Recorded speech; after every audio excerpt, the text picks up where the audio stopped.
Benvenuti a Egna. Good morning, ladies and gentlemen, and welcome to Egna, Italy. Welcome to the Good Arena and welcome to the ISU Junior Grand Prix Egna 2022. This is an event of International Skating Union hosted by Young Luca Prasad and the Federazione Italiana Sport Deductions.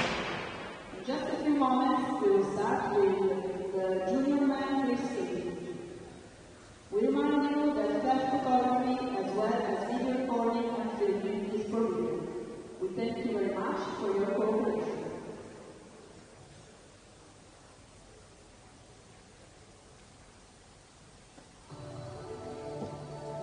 And now, ladies and gentlemen, it is a pleasure to introduce the officials for this event. Representing the International Skating Union, please welcome the referee of the event, Camel.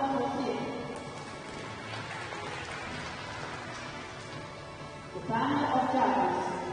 Judge number 1, Reagan for Camel. Judge number 2, Andrea Simashkova, Slovakia. Judge number 3, Ismail Turayu, Kashmir, Malaysia. Judge number 4, Daniela Tatani, Italy. Judge number 5, Valerie Bruni, France. Judge number 6, Nadezhda Karenskaya, Kazakhstan. Judge number 7, Devin Beck, United States of America. Judge number 8, Yang Kyu Han, Korea. Judge number 9, Ada Norberg, Sweden. The technical panel, technical controller, Harry Optima.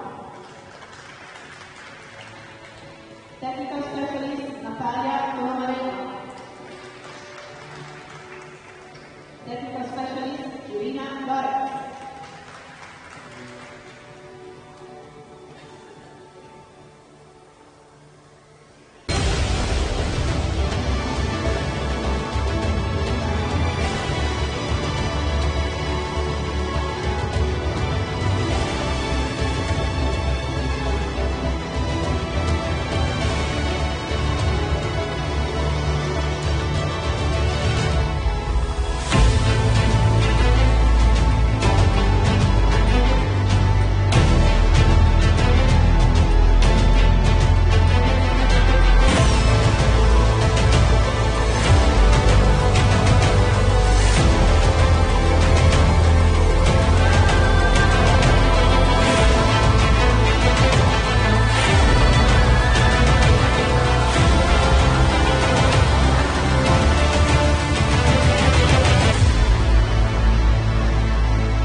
Hello, everyone, and welcome to the final day of competition here in Egna on the ISU Junior Grand Prix 2022.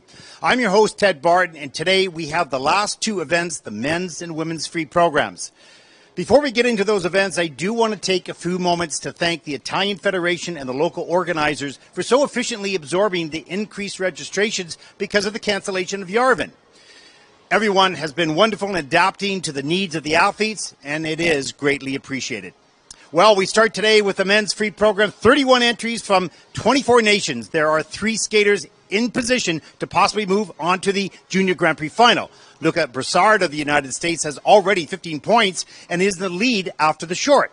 Shinsuke Nakamura of Japan has 15 points from his win in Courchevel and is in second at the moment. The third skater in range is the winner of last week in Gdansk, Katuru Amin Katase from Japan, but he is currently in 7 points from the podium and will have to skate clean to climb on to the podium position. So the stage is set for the men's free program here in Egna, and it starts right now.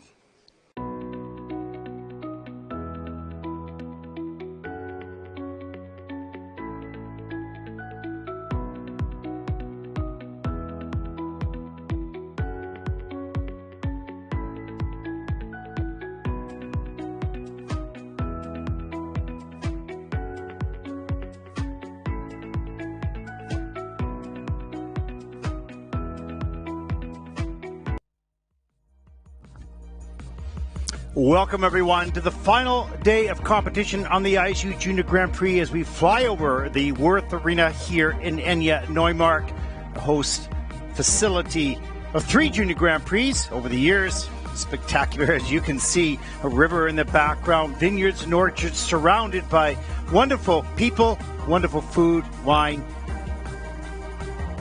and an exciting Junior Grand Prix facility as we live inside this building, the men's free program coming up in just a few moments. I'm your host, Ted Barton. My colleague, Mark Hanratty, will not be with us today. He has the day off in Nottingham, and I'm pleased to host the final free programs of the men's and the women's as we take a look at the officials for this event.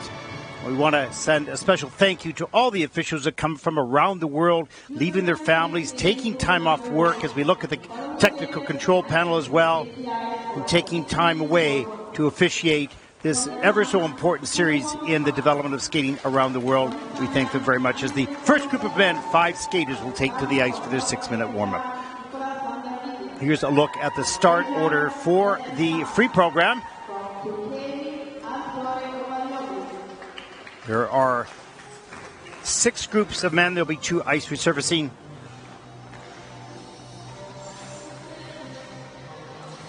And it is about 4.5 hours of competition. And as we get down to the final 2 groups, it'll be very tight indeed as these men are battling for podium positions and valuable points to qualify for the Junior Grand Prix final in Torino, December 8th to 11th. It's a beautiful day here in Egna, and of course we have the women's free program coming up after this, 44 women. And it's hard to believe that this is the final day of competition in the Junior Grand Prix 2022, and having done this, I think, is my 8th season, but been very enjoyable, of course, working with Mark Hanratty and also doing some remote broadcasting as well. Always one live on site. And that's been nice to not have been on the road for 8 weeks, but always getting to participate in each one of these events. Our first skater, Phuc Nguyen Phan from Vietnam, had an interesting conversation with that young man. Skates in an arena which just is half the size of this rink, and there are no figure skating sessions there. If we look at Nicholas van der Wever from South Africa here. So each one of these athletes have varying degrees of opportunity and facilities, but they're here in the Junior Grand Prix doing the best they can, improving each time out. In the earlier groups, as we've often said, their skills are still under construction, and they are not at the same level as the final 2 groups, but their desire and passion to have personal bests just the same as anyone else. And we'll cheer them on.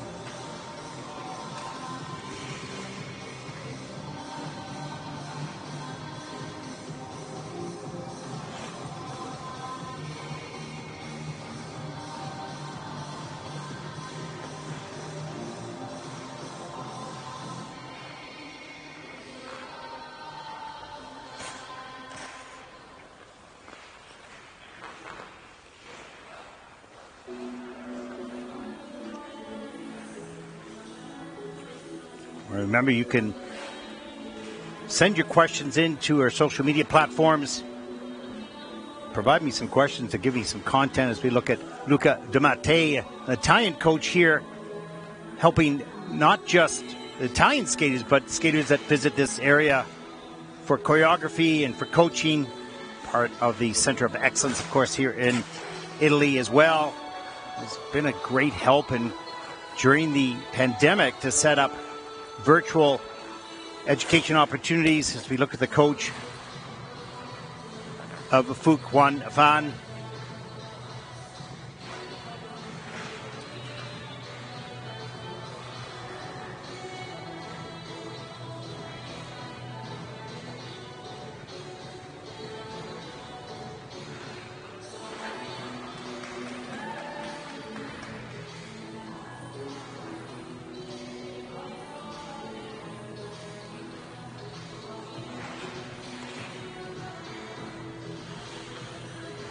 Well, a lot of the athletes who have completed their competition from the dance event yesterday are on departure, so the local organizing committee has a lot of work in moving out literally hundreds of people from this area, just about an hour and a half north of Verona.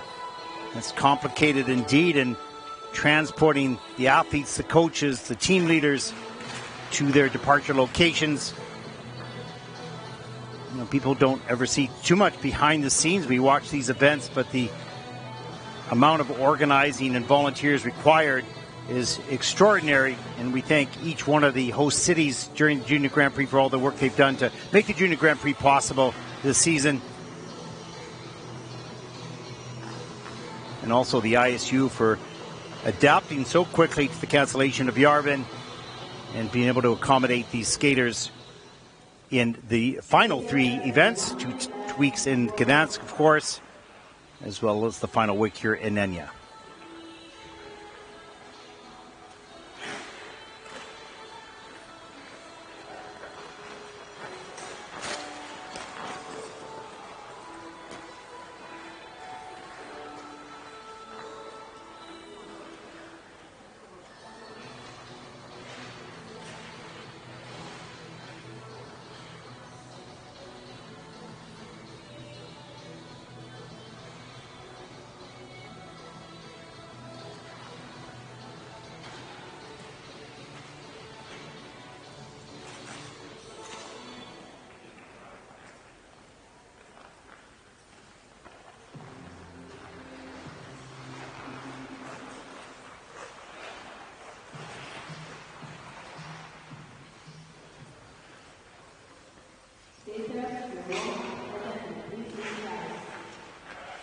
And there's a look at the start order for group number 1.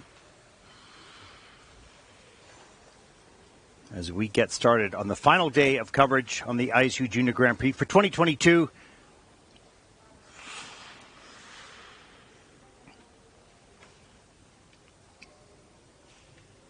It's such an interesting story of this young man, our first skater.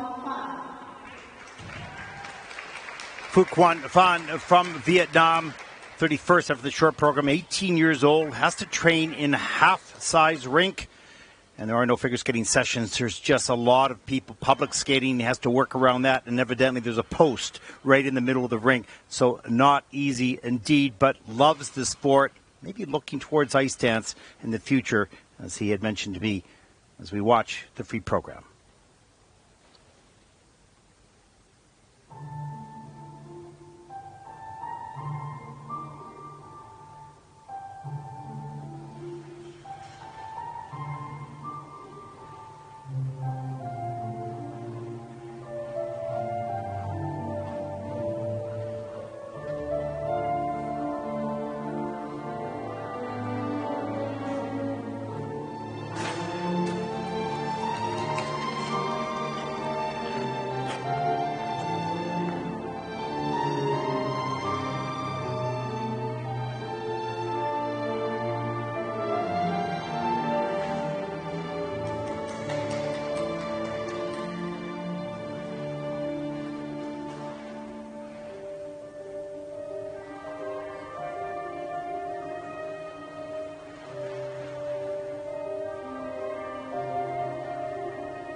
Well, Phuc Van Phan from Vietnam, really, this is quite extraordinary. You can obviously see that he's at a very early stage of development. But this young man, as I mentioned early on, skates in half a rink with a post in the middle and surrounded by many, many young skaters just trying to stand up on blades. The sport of skating is new to Vietnam. They have quite a speed skating club of about 70 members, but figure skating has not grown to a large extent at this point. And they're working hard on that as we take a look at some of the program. What I like most about this young man's skating is it very smooth, good posture. You can see a nice straight back here. The double lutz just checks out a little bit too early. And then the double loop here, that was nicely done. Right on top, good flow. So certainly has the feel for it, but not enough ice time. There's the Axel, the single toe, single loop combination. But the basic skating skills are not terribly fast yet. And that was another nice double loop at the end of the program. Good sit position here as well. The basics are all there. The mileage and the amount of time on the ice, just not the same as other skaters. But it's so nice to see a skater from Vietnam, first time out in the Junior Grand Prix, getting the experience. I asked this young man just a little while ago what he liked about skating. He says, well, it's really kind of fascinating. It's so hard to do that every little victory feels so good. And he really loves ice dance. He watched the ice dance event last night. He's considering maybe that as well. So it has a fascination, and hopefully he will continue to help other young skaters in Vietnam have a taste of this beautiful sport. Great job by the coach, the team leader, and this young man. First time out. What tremendous courage it takes and commitment to travel so far to come to a Junior Grand Prix and represent your country for the first time. Absolutely outstanding.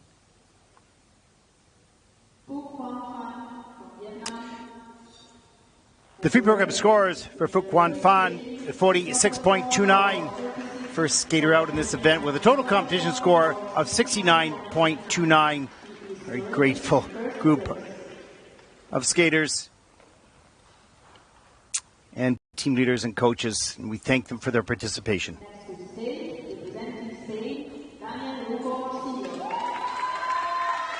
Well, Danielle is 16 years old, 30th after the short program.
Well, Danielle, powerful and quick skater. It needs some work, of course, on posture and on the arms and hands, but the athleticism served this young man very well in his elements throughout this program.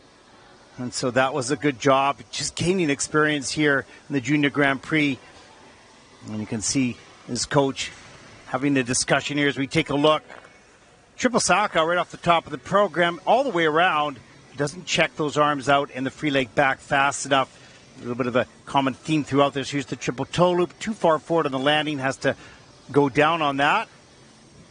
But keeps it together here. Double Axel. Spins off that takeoff edge.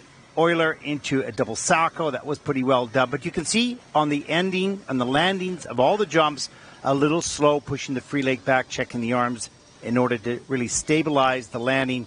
Does a better job here on the double axel. That was it. Got the free leg back. It's good.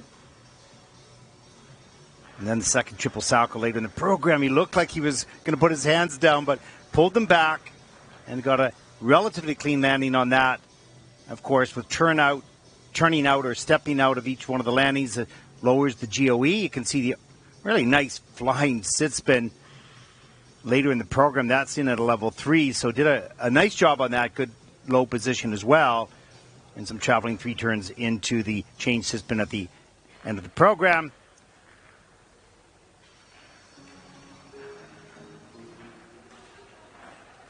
Powerful and athletic, just not yet refined, and that is a time. And it's not something that these young men really like to do too much. They'd rather fly. Who wouldn't? It's a lot of fun. But the refinement of posture and hands and arms is something that's, well, you know, get them comfortable with the jumps and then start to refine it. I'm sure that process will start very shortly for Danielle. As we take a look at the free program score, 63.24, which is first in the free program with a total competition score of 100.05.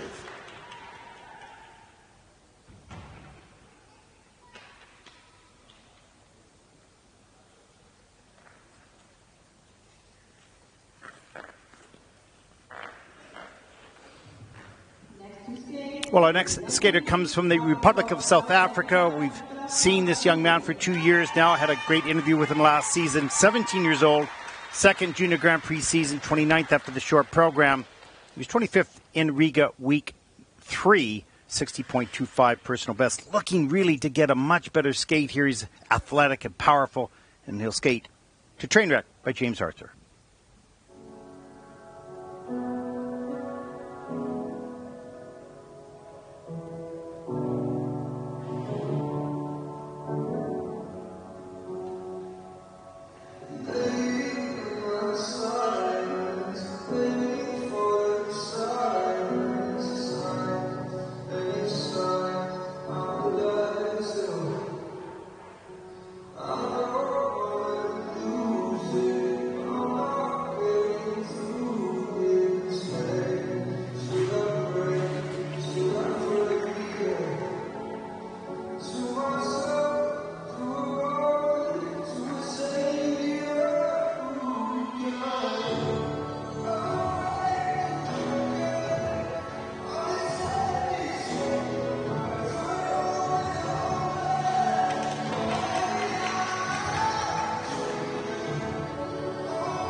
Well, Nicola van der Fever from the Republic of South Africa, this young man is such a gentleman, and I've always wanted him to get a taste of what he's able to do in competition, and that we saw here this morning.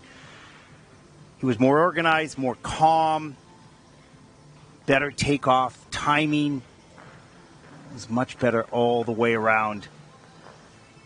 I'm so happy that he has such a passion for this sport and for the movement. You can see his focus in his eyes. He loves to work with the music. Very rhythmic. As we see the double axel right off the top of the program. A little wobbly on the landing. Just had some troubles with checking the out quick enough to stabilize the landing. He used the triple Lutz, but this was beautifully done on the takeoff. Has to do a 3-turn. That's the first time I've seen Nicholas do a triple Lutz in competition, so that was awesome. There's a triple toe loop, a little bit on a lean, gets free leg back in time, gets up into the double toe loop. So nice combination there. And follow up with the triple salchow. Good timing technique on the takeoff, but just slow on the exit. You know, starting the jump's one thing. There, we see a nice flying sit spin. Starting the jump's one thing. Stopping the jump is just as hard as starting it, because you have to open up before you make that landing. And the timing of when you open up is so critical, of course. Here's a look at triple toe loop a little bit later in the program. Again, has to turn out. The free leg got stuck in front. That checkout process is something you really have to be quick with and have it trained very early on in your skaters, young skaters' timing. So you see a lot of work being done off the ice with kicking the free leg backs, pushing the arms out.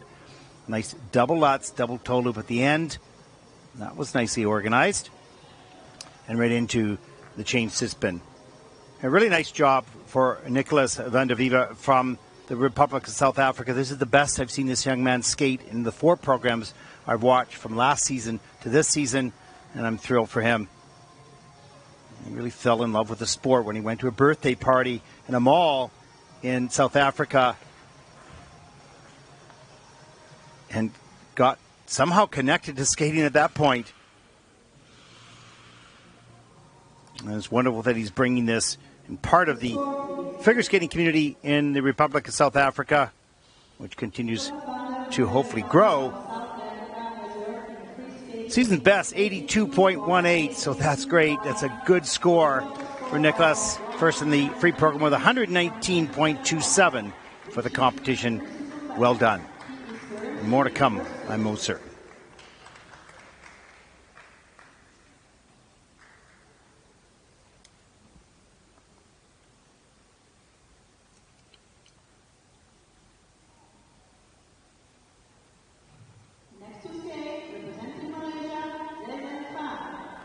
Zheng Fang from Malaysia, 17 years old, second Junior Grand Prix season, 28th after the short program. This is his second event this year, 17th in Ostrava, 80.92 his personal best at that competition. And hoping to finish the season, the Junior Grand Prix season, with a higher score as he skates to Broken Vow by Harrison Craig.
Fan from Malaysia. Well, what a lovely program by Zhang Fang from Malaysia. Very calm, very patient throughout the program. Very nice spinning positions. We'll take a look at some of that in the replays. And I like how during the program, at certain points, he would look up and follow his arms and take his time with the choreography. And this is really good. Good stability throughout the program. Not terribly fast and powerful yet, but organized. Let's take a look at some of the elements throughout the program here. We see the opening triple loop. Nice and straight, a little bit too far back on the landing. Has to do a three-turn, but keeps the free foot off the ice, so that's good. Triple Salchow. That was nice. Free leg back. And chose not to go into combination there. But watch this. Nice push and traveling three turns right here into a fast camel spin. You're looking at it in slow motion, and beautiful camel position. Flips to the forward outside edge, grabbing a feature. And jumps over to the back camel. Grabs the foot. So really nice spin work throughout this program as well. Another element here, the triple toe, double toe. Has to step out of that. The triple toe is good. Gets the free leg back a little bit late to put the pick in and has to step out. But nevertheless, the basic mechanics of the jumps are good. Once again, as we see early on in these events, generally speaking, the landings of the jumps are either slow and or have problems, and so the GOE is much lower as we take a look at the choreographic sequence for this young man. A nice stretched free leg, pointed toes, so there's some nice detail in this skater as well. As we look a little bit later, near the end of the program for the triple Salchow, more on top then into a single toe loop. So work to do on stopping the rotation, gliding out of the jumps, hitting the landing positions a little bit better. But the foundation, nicely done. Lots to work with there. 2 thumbs up. He's happy.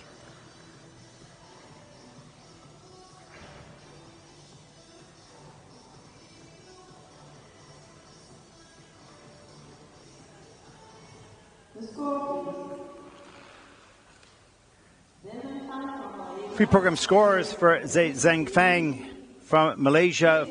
85.62, that's the season's best, and that's first in the free program with a total competition score of 126.75 as he moves into first place after 3 skaters. Nicely done.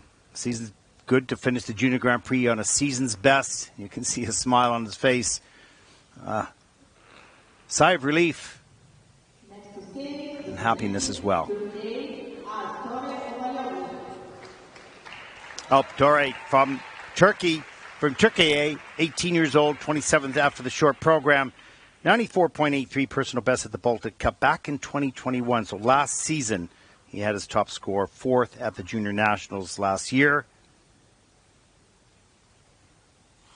And they'll skate the free program to music from John Miles.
Well, for Alp Torre, looks like he just hasn't had enough training. This is a very powerful skater, great ice coverage, very athletic as well, but a lot of pop jumps to this program, and that indicates to me just not a lot of training time or run-throughs. And we don't really know the backstories of some of these athletes.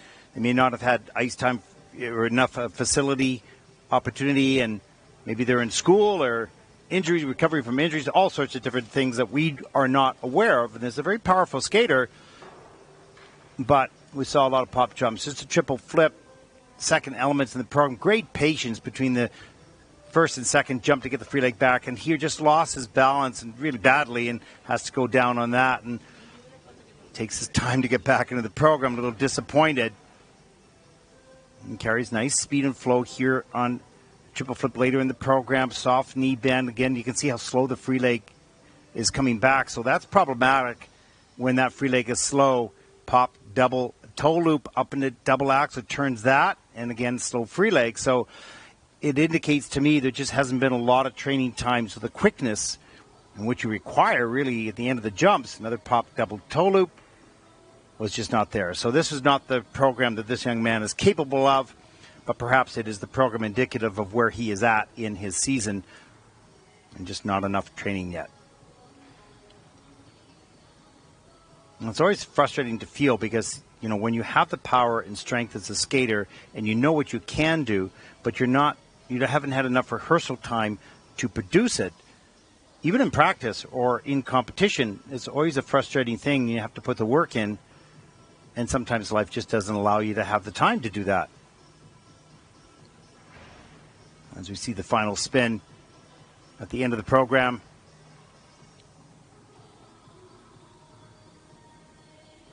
So certainly not one of those programs you walk off the ice and feel exhilarated with. You are a little bit disappointed, but it could be measured in, okay, this is where I'm at the moment. I haven't had enough time yet. I need to pick up my game to get through the rest of the competitive season, which I'm sure he will. Let's take a look at the pre-program scores for Alp Torre from Turkey. 71.43. That's third in the free program with a 116.76. And that'll put Alp Torre currently into third place overall after the first group of men, of 5 skaters in the free program.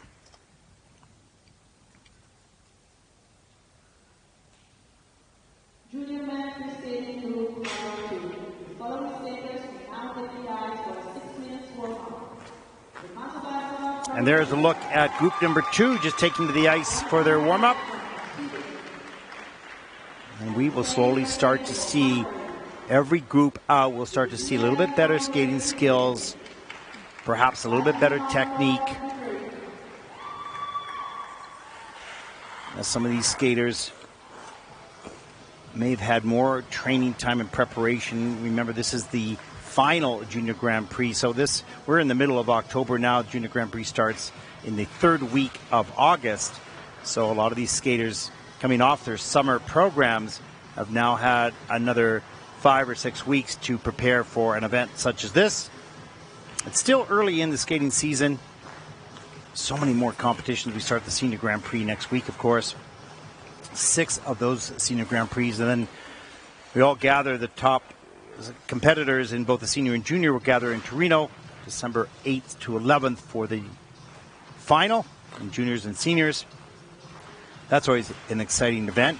It's not too long for each category, and all the skaters are really good. And then we'll move on to the national programs, qualifying and national championships around the world during December and January, and then we start, of course, the ISU championships for continents. Your Europeans, I believe, comes first, and then the 4 continents, Junior Worlds and World Championships as well. So it is a full figure skating season, and this is just the beginning here in the Junior Grand Prix.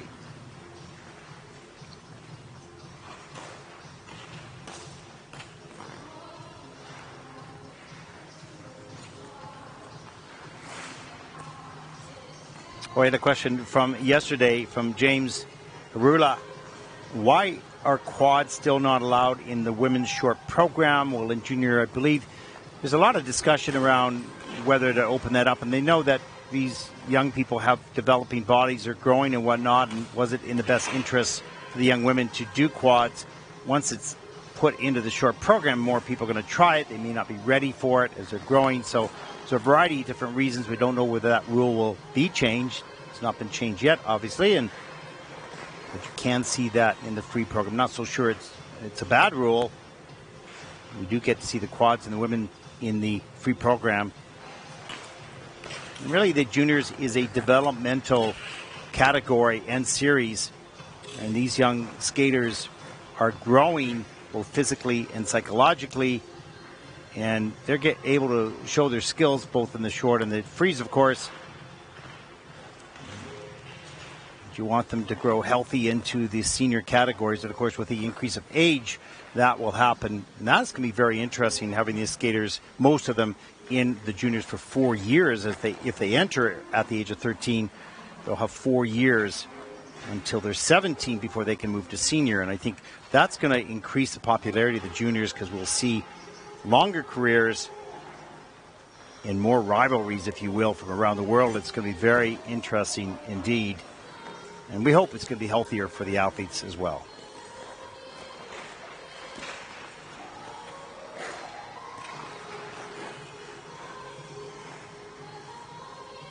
There's another question from Micah Chan. In one day with the series from Ostrava competition, they had a costume repair service at the rink. Is there always repair service at every rink during the competition? Most of the arenas will have, certainly in the senior Grand Prix, they'll have costume repair, and absolutely at the championship. In juniors, maybe not always those services that are there. So the team leaders, often they have needles and threads and all sorts of things in their bag to repair costumes, if it's possible, on a on-call basis. Sometimes the facilities will have that in the juniors, but quite often it's handled by the coach or the team leaders, and the seniors, more services are provided.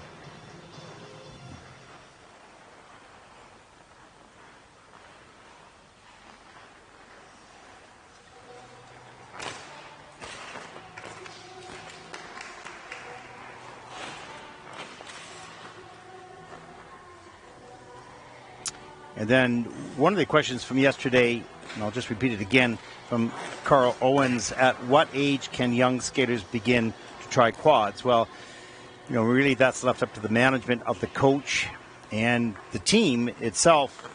And certainly if the skating skills, quickness and agility and strength is there, and they're comfortable already on the triples, then really it's a matter of finding out whether that skater wants to try that quad or has enough of the mechanics to have a good shot at it. And once they develop a comfort for that, it's really not a huge deal. Hard to do, there's no question of that. But if you have good technique and you have good momentum and you're quick and agile in the air, and then the quad is spinning a little faster in the air time that you have. But that'll change from person to person, of course, and much depends on when your growth spurt happens, if it's early on or a little bit later. So it's really individual.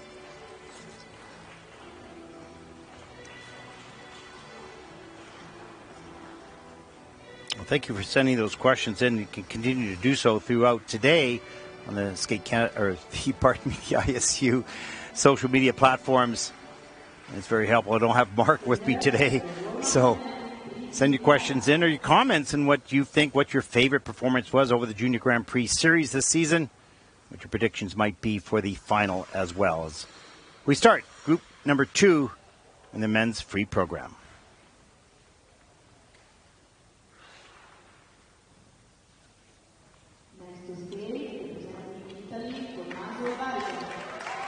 Tommaso, 17 years old, 26 after the short program. Second event, 12th in Courchevel in week 1. So he's a lot of time to train from week 1 till the final Grand Prix here in Egna. And he'll skate to The Show Must Go On by Queen Innuendo, and another of them Bites the Dust. 90.24 personal best.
Well, for Tommaso Larson from Italy, interesting study, really an interesting case. This is a very powerful skater, wonderful athlete.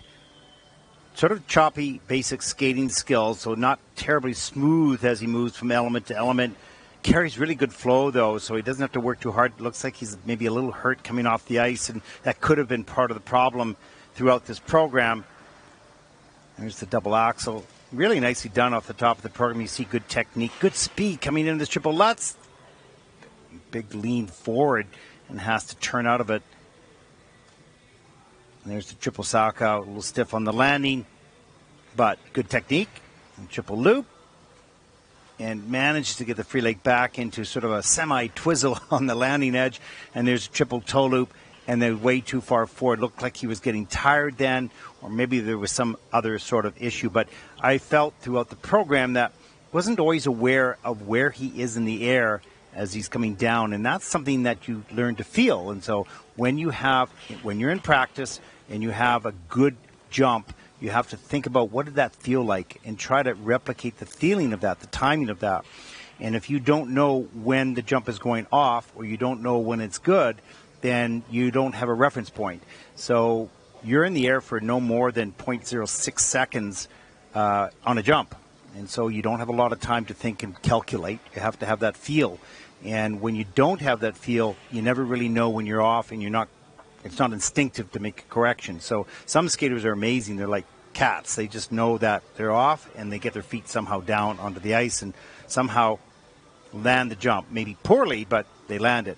And the others just get lost in the air a little bit and not quite sure where they are. And that's just a skill that is through repetition, hopefully repetition of good elements, because that helps you remember what they feel like. Such a sport of feeling, because it's so quick, you don't have time to really analyze as you leave the ground. You have to sense it.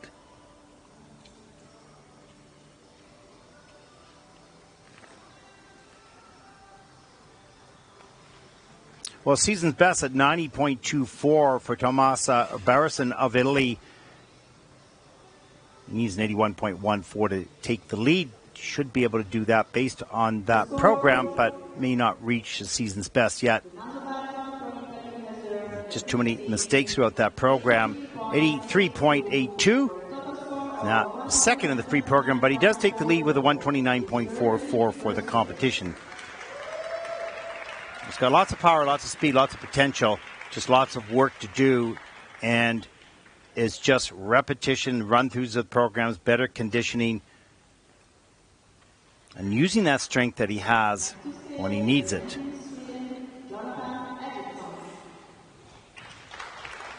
Jonathan Upson from Sweden, 18 years old, second Junior Grand Prix season, second event this fall, 13th in Courchevel, week number 193.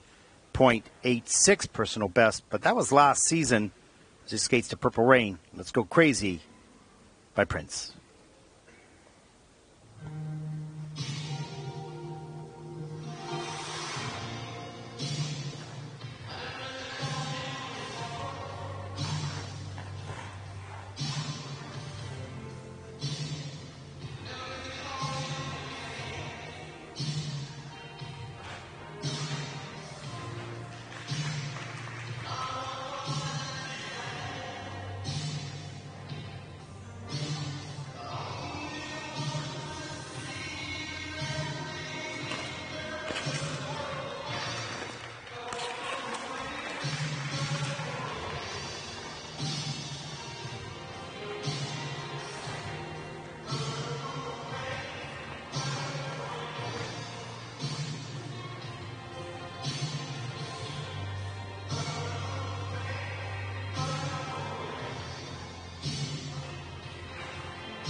Well, I love Jonathan's energy in this program.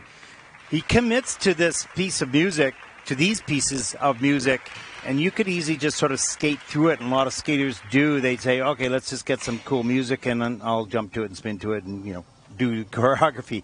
But you could see, and we'll see this in the replays, his commitment to it, and he's passionate about it at points throughout the program, not all the way through. Very, very strong physically, great athlete, of course, not yet efficient in technique. It's great to have that power, if you will, but if you misuse it, it becomes a problem. Here is the triple toe loop. Great height right off the top of the program. You can see how slow the free leg is checking out. Gets up into the double axel easily because he's powerful and has good timing on that. And some good speed down the ice into the triple Saka, a little bit on lean Euler into the double sow. So you can see the power in his legs all there, no question. And pretty good straight back. There's the triple loop on a lean, but gets the free leg back quick enough to get into the double toe loop. So good reaction there. He sensed he was off. He knew what to do as we look at the choreographic sequence. And watch right in here as he comes working with the music. You don't hear it, of course, but he's committed to it, which is great. Just one little sequence in the program like that, but nevertheless, you could see moments. And here's the triple loop. Again, a little bit forward on the landing. When you have, like in a car, if you have a lot of power, then you misuse the power, usually there's maybe an accident down the road. So it's great to have the power. You just want to know when to use that. And quite often that power is needed on the checkout of the jump, not necessarily as much on the takeoff. It's timing on the takeoff, and you need to be able to use the strength in your back to hold those landing positions. But it takes time to learn it. And these young men, I remember, that's what I was like. I was just a bull in the china shop, throw the body, hope to land. It takes a little bit more finesse than that, of course. Well, for Jonathan, season's best, 94.16. That's first in the free program with a total competition score of 139.90 as Jonathan takes over the lead.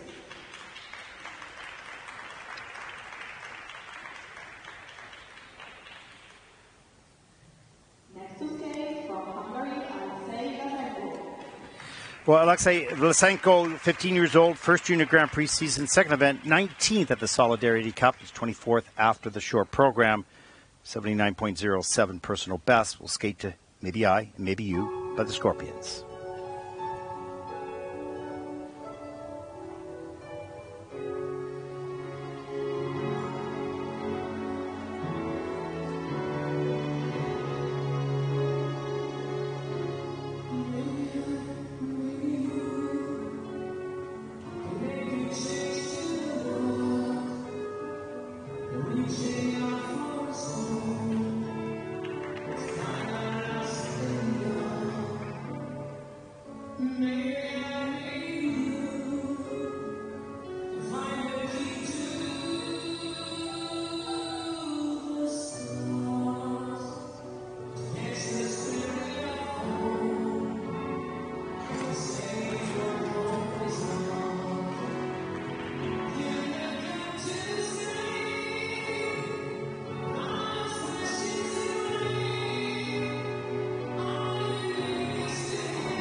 Well, Alexei is a perfect example of what I was mentioning a little earlier in the broadcast.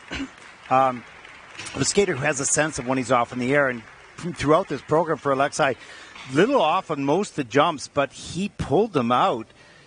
Long limbs, growing, you can see that. Long arms, tall young man. And so it's not easy, but whenever that jump was going off in the air, he somehow managed way forward on that takeoff. Pretty organized in the air there. Has to do a 3-turn. Didn't check out quick enough. And here's the triple flip. Has to step out of this as well.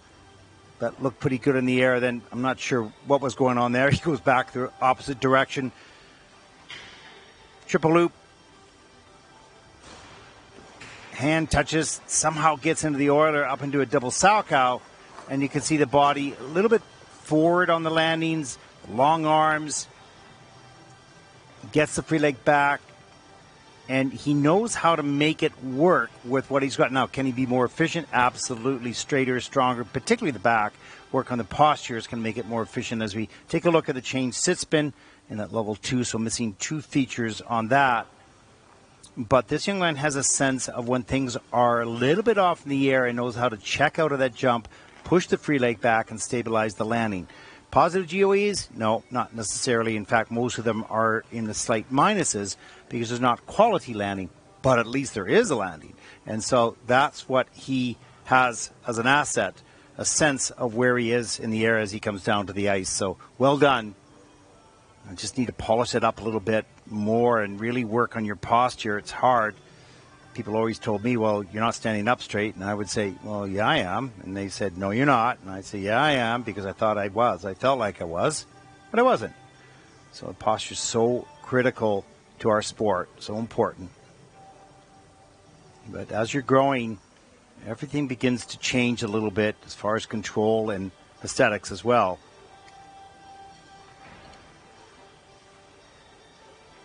But nice work on fighting for the landings for those jumps, because that's where the points are. And you'll get more if you can turn those jumps into a positive GOE. And out of the 11 elements, we had 7 reviews, so lots of work by the technical panel. All those boxes are now green, which means they've completed that process, and the judges are putting their scores in both for PCs and, of course, the GOEs as well. 79.07, Alexei Lysenko's personal best and season's best, and I think he's going to beat that score by quite a bit here. That was a pretty good program because he landed the jumps. I was really talking about quality overall here, but good work throughout the program.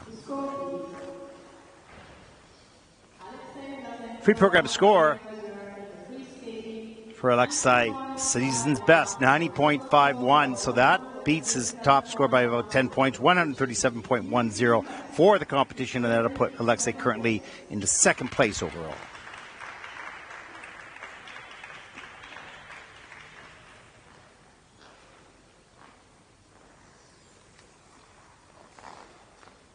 Well, our next skater comes from Great Britain, Jediah Lincoln, 17 years old. First Junior Grand Prix season, 23rd after the short program. He's coached by Florent Amadio, so he's got some great experience in his coach. He needs a 92.10 to take the lead, as he will skate the free program here this morning to the sound of silence by Disturbed.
Well, Jediah Lincoln from Great Britain. And, you know, most of these young men have really kind of unlimited, or not unlimited, but incredible power and strength. They're just not sure what to do with it. I just remember that as a young man, you know, just thinking that the more strength I use, the more power I use, that it would all sort of organize itself. And, of course, it doesn't do that. We can see that Jediah is skating fine on the takeoffs. He's got the strength and power, but gets lost once he gets into the air.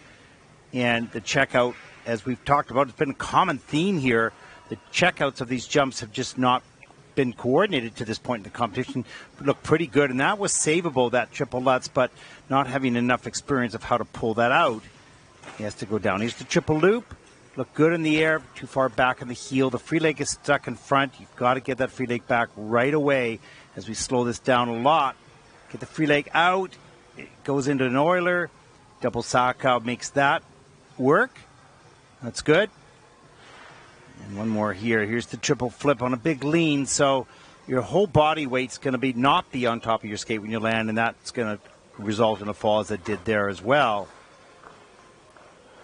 And here's a look at some of the choreographic steps. And this young man's committed to that powerful piece of Sound of Silence by Disturbed. It's dramatic and powerful, and he got connected at times through the program, and he's got all the power that he needs to be successful in these jumps. It's just mileage in timing and technique. Pull back on the power, work on the timing, work with your posture and your body core strength, and everything will begin to become a lot easier as you get organized. And it's just remarkable how much easier the sport is when you're efficient. And with all that extra power, sometimes you use it in the wrong places, and most often you do as you're learning. He's got a good coach in Florent Mario, and he'll be well guided along his career. Well, there it is, 77.04 for Jediah Lincoln of the Great Britain, 124.85. And that will put him currently overall into 5th place.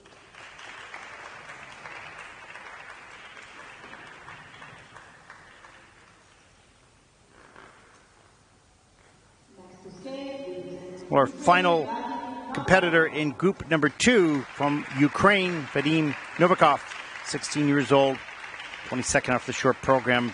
Second Junior Grand Prix season, but first event this year. 101.35. Good score, earning that last season in Courchevel. Will skate to Winston Churchill's Boy by Benjamin Clementine.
Oh, there's some really nice aspects of Vadim's skating here, and I want to point that out to any of the young skaters that are watching this broadcast.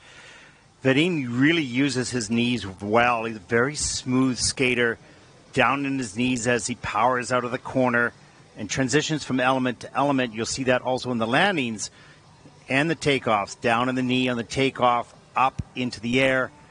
Let's take a look at some of the elements here as he starts his program. Let's slow this down right in here. Down low in the knee there, straight up. Great height, soft knees on the landing, down and up on the double toe loop. Really well executed, strong back, soft knees, so important. And we'll take a look. Here's the triple flip. You can see the knee action on the takeoff and on the landing. Down in the knees, up into the triple Salchow. Nicely done. Good patience between those two elements as well. Once again, watch the knee action right here as he goes down, straight up, and soft knees on the landing. Okay, he's too far back on the heel and had to turn out, but still good knees as we see here. Low in the knees, watch him set himself up, go down, straight down, push himself straight up, and soft knees on the landing. Beautiful. Great lesson there for young skaters to see the knee actions that's required. Triple flip a little later in the program, a bit too far forward, but he had established a really solid technical program. Some pretty good basic skating skills as well. And at times would connect with the music. Mostly technical at this stage of his development, but 101.35 is personal best. He'll come close to that here. Very solid technical skater, strong as well, but doesn't use too much power on the takeoff. Uses just the right amount with good knee action and good timing. Well done.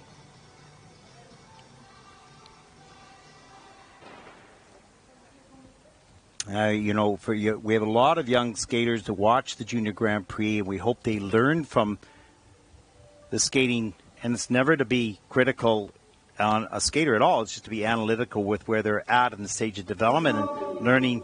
You see that it happens for other skaters as well, so it's okay. It's a process that you go through. Let's take a look. The scores for Fadim Novikov from Ukraine, 99.98. It's a good score with a 148.67 as Fadim takes over first place at the end of group number 2 in the men's free program. Well done, Fadim. Great knees, great posture. As we're going to go to our first ice break. Now, I've never done the throw to the videos. I'm the video boy here today. We will take a look as we watch the results so far in this event. We'll take a look once again at the World Ice Skating Day trailer. So important, December 4th. We want the world to strap up the skates and get a feeling of the wonderful sensation of skating on frozen water on our ice. And then we'll go out to Bergamo here in Italy for the loop jump analysis. It's great. That is the required element, of course, of the short program for the juniors this year. And then we will finish at the Junior Grand Prix here in Egna. Day 1 highlights. We'll be back after the ice resurfacing. Enjoy.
Hello everybody and welcome to the ISU Center of Excellence in Bergamo, Italy. Today the topic is going to be sit spin. The definition of sit spin is any position in a spin where the upper part of the skating leg is at least parallel to the ice. First tip for the sit spin. Keep your arms out, stretched for balance as you enter to the spin.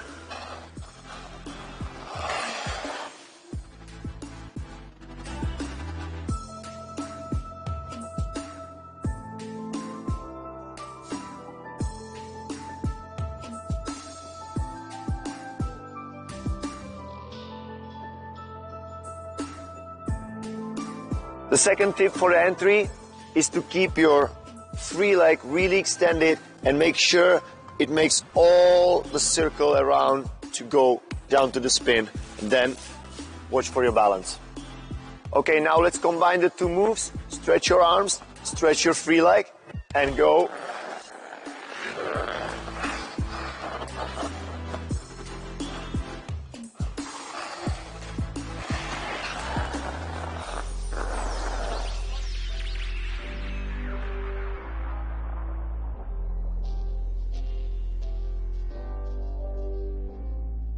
To improve the level of difficulty of your sit spin, there are 3 categories based on the position of the free leg in the sit spin. Sit forward,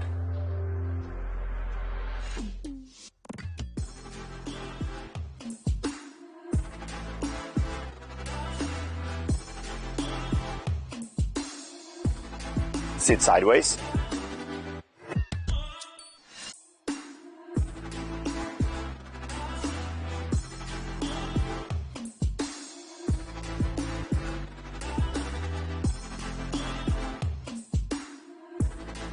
sit behind.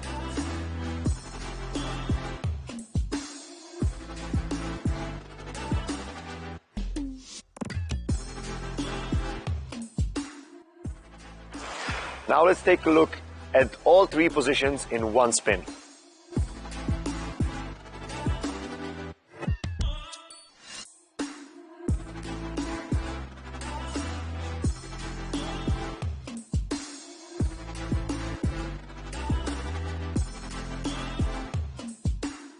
Thank you all for watching. I hope your sit spin will improve, and see you next time for another tips from Centers of Excellence.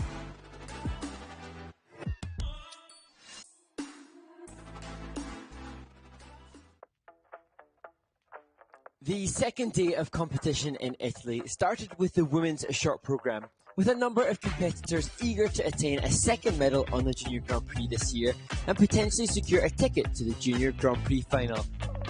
Mona Chiba of Japan made an uncharacteristic mistake on her flying camel spin, but the highest programme component scores of the women's short programme today helped her secure 3rd place going into the free skate.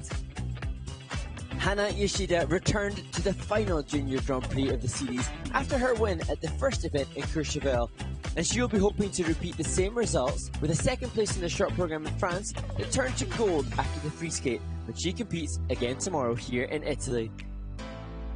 Cheon Kim from Korea is competing in her 3rd competition in as many weeks in Italy, and her brilliant short programme made her the 4th woman on the Junior Grand Prix series this year to score over 70 points, and she enjoys a 3.5 point lead going into the free skate tomorrow. The first medals of the Junior Grand Prix in Egna were decided in the ice dance competition, with the American junior champions Leah Nassette and Artem Markalov producing abundant creativity and originality to secure a bronze medal in their first and only Junior Grand Prix event of the year. This makes them an exciting prospect on the junior international stage as they look towards the Junior World Championships in early 2023. The exquisite free dance for Korea's Hana Lin and Ye Kwan was just as mesmeric in Italy as it was in France nearly 2 months ago, and their silver medal here helped secure a place in the Junior Grand Prix final for what will be an epic competition amongst the top junior ice dance teams. Junior world record holders Katerina Mrazkova and Daniel Mrazek skated in their home training rink in Egna, and that powered them to an even faster free dance on this final Junior Grand Prix stop.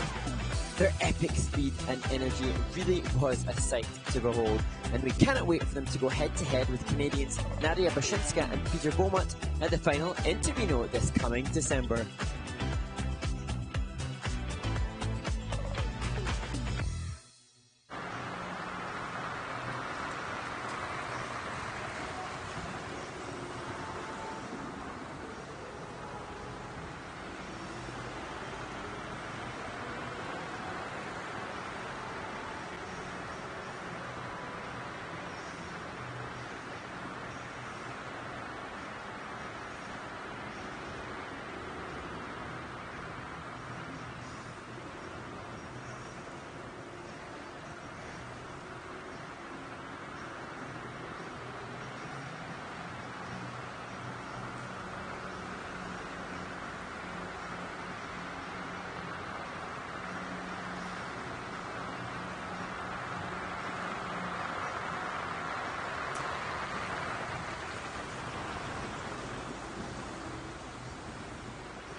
From Slovenia, Egna.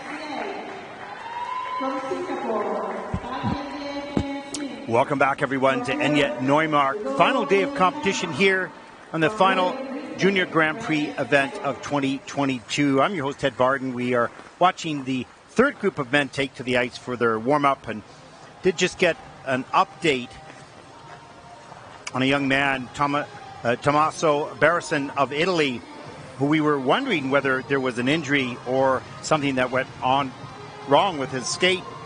And he did report that he did cut his foot on a jump and the laces, in fact.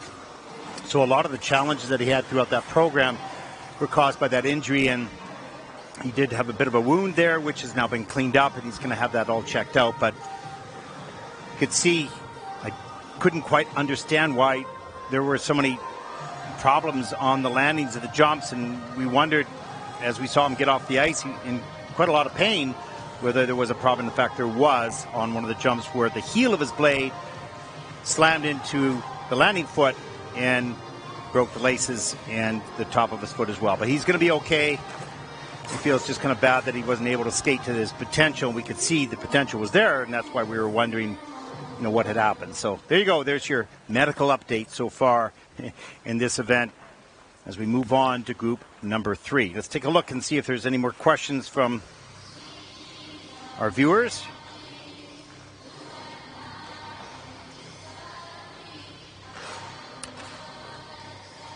Question from Bendy at Bendy Glove. What is your favorite Olympic moment from any discipline? Wow. When you're this old, there's a lot of good Olympic moments. So there's not just one. One that stands out, Godieva and Grinkov from 1988 Olympic Games in Calgary. That was, so spectacular performance, and just sort of, we'll never forget that. Battle of the Bryans, of course, in that competition as well. Both superb skaters who would do well even in today's competition. And then in Vancouver, 2010, of course, is maybe a little bit biased, I suppose, at hometown where I live in Vancouver, and seeing Scott and Tessa win the gold medal there was a special moment as well. With a beautiful program, but so many wonderful performances by different skaters around the world. And the Olympic moment is always, it's the greatest sporting event known to man, really. And at that pressure moment where literally hundreds of millions of people are watching you, to deliver your best performance at that moment is quite extraordinary. And you see it and you feel it. What is your most cherished every memory? I'm not quite sure. At Bet SM87, what is your most cherished memory of an event you commented on? I always go back to Yokohama, where we had that young man from India skate, who was a roller skater essentially. He get to skate once a month on some ice, but he learned all his skating skills as a roller skater, and he went into Japan, which was a packed arena, a small arena, but it was packed. And he was on the warm-up sessions as the open draw for the short program with these incredible Japanese skaters, and Junhwa Cha from Korea was on the session as well. And they were and he was just trying to get around his Axel in the middle of the ice, and these guys were whizzing by him, but they were so supportive of this young man, and he always had a big smile on his face. And that was the moment that I really understood the importance and the value of the Junior Grand Prix. And I think the moment that made me most proud of this series and what the ISU has done, and most proud of the Japanese skaters who were so supportive of this young man. So that was the cherished moment, which I will never forget. There are many more, but that was one that stood out for sure. Well, thank you for sending these questions in. It gives me something to talk about while we wait through the warm-up session for all the groups. And remember, you can send the questions to any of the ISU social media platforms, the Twitter or on Instagram as well. As I mentioned a little earlier, Mark Hanratty, my colleague, has a day off. He did such a great job throughout this season, and I know he loves it. I feel very comfortable and safe with Mark on the Junior Grand Prix because he understands these are young people growing up physically and psychologically, and they're sensitive, and we have a great duty and responsibility to encourage them, help them through the difficult times, and celebrate during the great times. I know people always wondered, why do you enjoy the juniors? Well, you have to actually go on it, and then you'll start to understand it. It's not necessarily about the quality of skating, although we have fabulous skaters in juniors, particularly in the last two groups. It's really about the stories and sometimes the struggles and the challenges of these young skaters. And coming from countries such as Kuwait and Chile and Argentina and Egypt now, first time out, Vietnam, first skaters. We had two Vietnamese skaters this week here in Egna. I had a great conversation with Phu Quan Phan from Vietnam, who I mentioned a little earlier in the broadcast, skates on half a rink with a post in the middle and hundreds of young little skaters just public skating. And he came here to Egna to perform. And it's a great story in the introduction of the sport of figure skating into a new country such as Vietnam.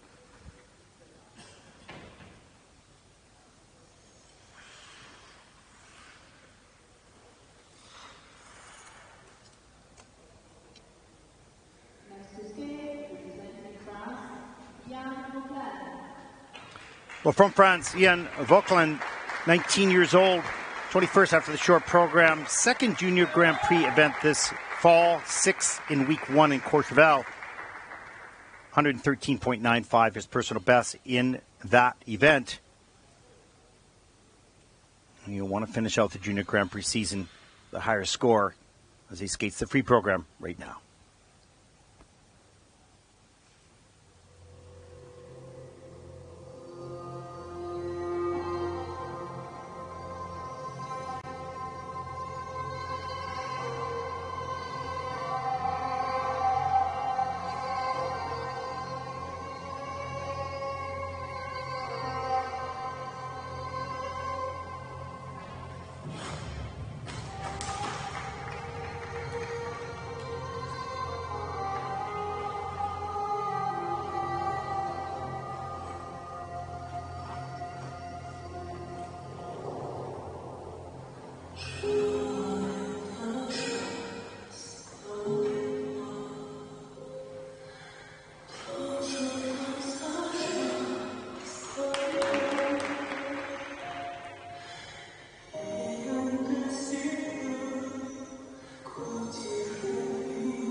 Ian Vauclin from France.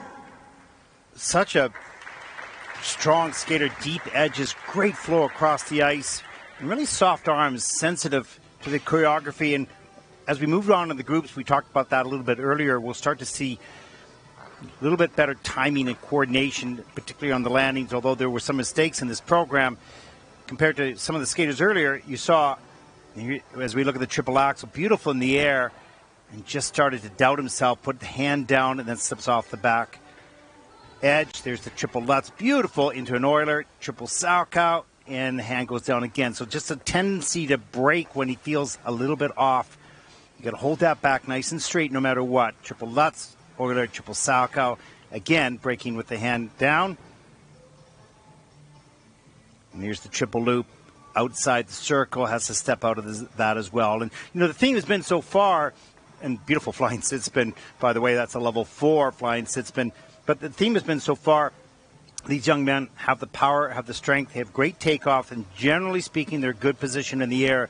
But the checkout is not timed well, and their strength is not utilized really in a necessarily appropriate way. As we take a look at the choreographic sequence here, beautiful spread eagle,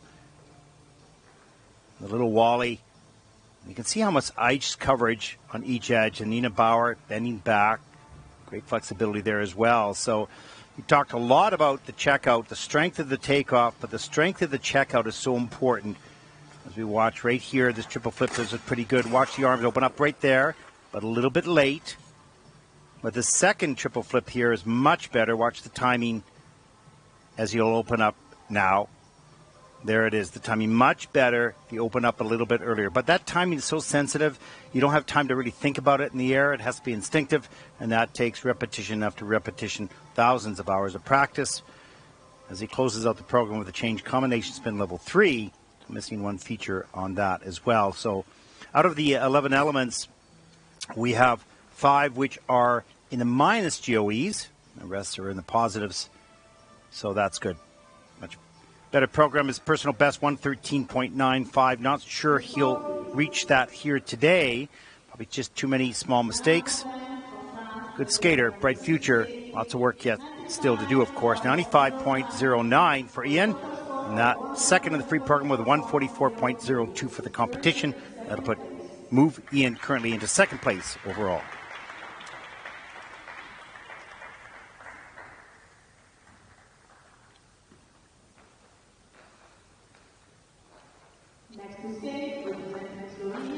Well, next up from Slovenia, David Sedej, 16 years old, second Junior Grand Prix season, 20th after the short program, 12th in Ostrava in week 2, 32nd at the Junior World Championships last season, 103.97 personal best in the free program as he skates to Gladiator.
David Sedej from Slovenia, another powerful young man, great strength throughout this program. Got a little tired partway through after the triple flip double toe loop later in the program. Started to fatigue, and you can see the technique break down a little bit when you don't have the quickness. And that's where the training and the run-throughs, and it improves throughout the season, of course. And he gets a hug from his coach as he gets off the ice. Let's take a look at some of the elements in this program. Good speed coming over this triple Lutz. Nice and straight in the air. Reloads up into the triple toe loop. Hangs on barely at a stop on the triple toe loop. It gets it done.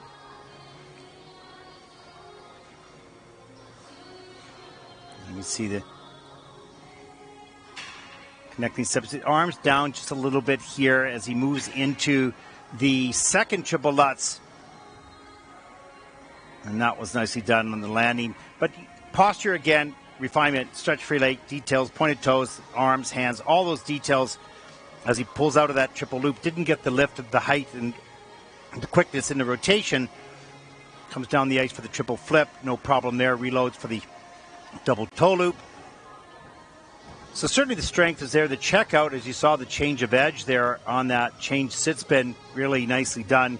That's in at a level 4, so gets all 4 features on that. So he comes a little bit later in the program. You can see he shoved the takeoff on the double axle, but he has the strength to work his way through it. However, refined? No.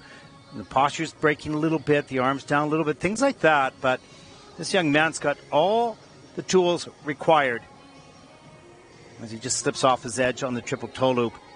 But fitness will continue to help him throughout the program, particularly in the second half. As we've seen, just get a little bit tired near the end. But now you're starting to see these young men, the timing of the checkouts is getting a little bit better. You can see him quite tired at the end of the program. And as I mentioned a little earlier, we really don't know how many of these skaters, how much time they've had on the ice, how much training they've had, whether they've had an injury. So going a little bit blind on what their story is. Let's take a look at the free program score. Season's best at 101.40. That's first in the free program with a 150.66 for David Sedej, first from Slovenia, as he takes over the lead.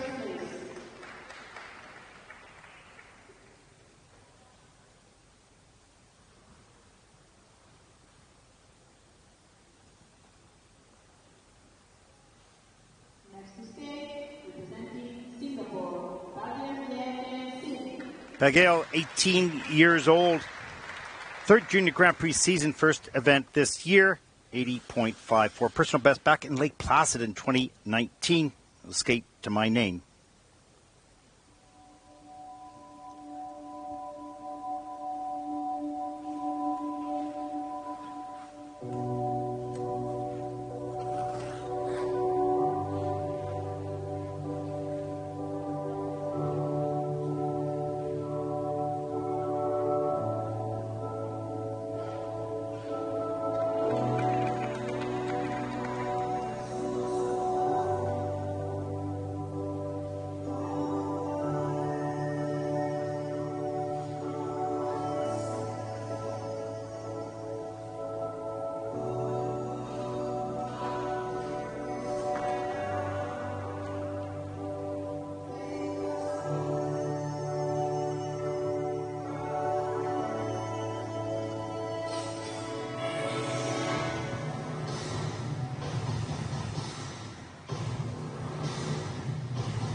Well, interesting for Pagil. Had a nice change of pace partway through the program, so you can see an effort reaching out to the music, not all the way through the program, but moments. And that's generally speaking what you have with the junior men. They'll get connected at some point, but it's not fully developed yet. As we take a look at the opening jump sequence, too far back on the landing there.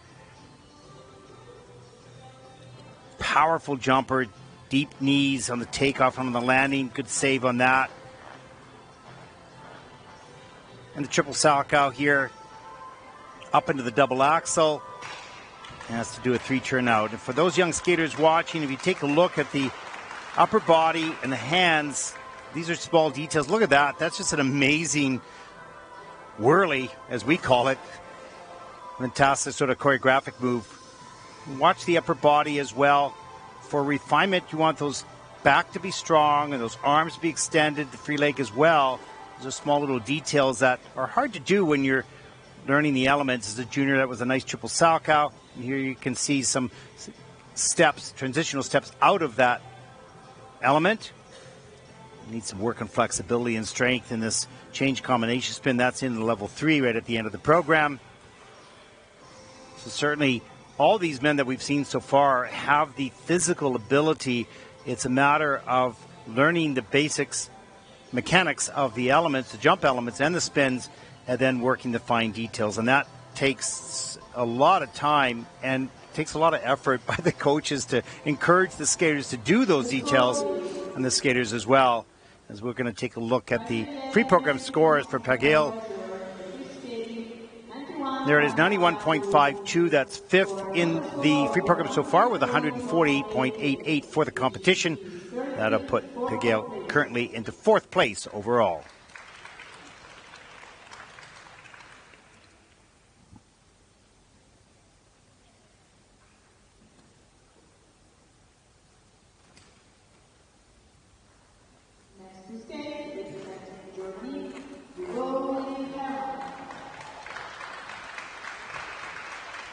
Hugo, 14 years old, 18th after the short program. Needs 100.97 to take the lead.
14-year-old Hugo Willi Hermann from Germany, really demonstrating some really nice skills, wonderful posture, good strong back. You can see the power and potential in this young man throughout the program. Got a little fatigued about half to three-quarters way through that program. The technique started to break down just a little bit. This is normal. So important to have the condition, and generally speaking, that starts to really take shape November, December, as they start to approach their national championships, Junior Grand Prix, of course, the first series of the season. As we take a look at the triple flip, a little open in the air, but so strong and powerful, able to carry that off. Triple loop, nicely executed. You can see the little space between the legs in the air. You're going to want to tighten that up a little bit, as just a little loss of balance on the entrance of that flying camel spin. That's in level 2, so it gets 2 of the features, one of them right there catching the blade. A little bit later on in the program, the triple Salchow. He's so strong up into the double Axel sequence, up into the double toe loop. A little messy, no question, but he has the power and strength to get through that 3-jump sequence there. The triple toe loop, really nice in the air and on the takeoff, but tired and slow on the checkout at this point in the program. There's a split jump and watch right here in the choreographic steps. Full splits, sliding around, which isn't easy, and it's risky as well. But many of the skaters have done that sliding move very effectively. And some of them done, I don't know how they do it on their knees, like, ouch. And a little slow, of course, in the change combination spin right at the end of the program in the level 2. So missing 2 of the features there. And 5 of the 11 elements are in the minus QEs, but the rest are around 0 or just slightly above that. So there's some good qualities with this young man. He's got something unique and special, but there's so much more to be developed and discovered, really. And these young skaters don't really know how good they can be until they've traveled the course and had the support from their coaches. As we take a look at the scores for Hugo, 101.33. That's second in the free program with a 151.03 for the competition. That'll put Hugo currently into first place.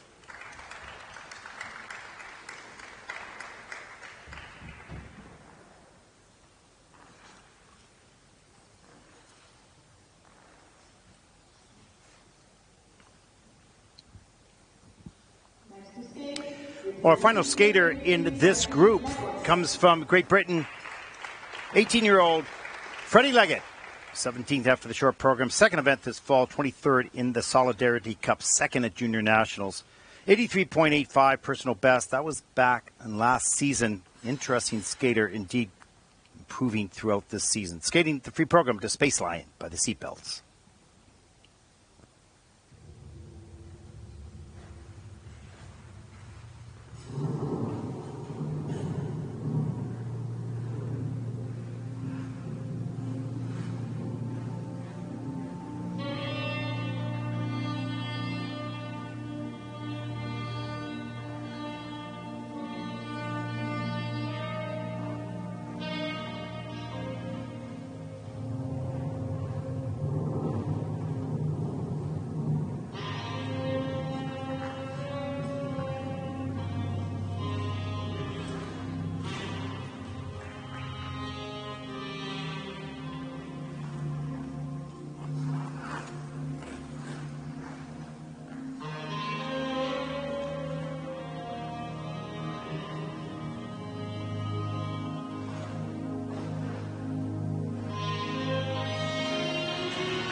Well, I can clearly see some improvement in gaining confidence in Freddie Leggett from Great Britain.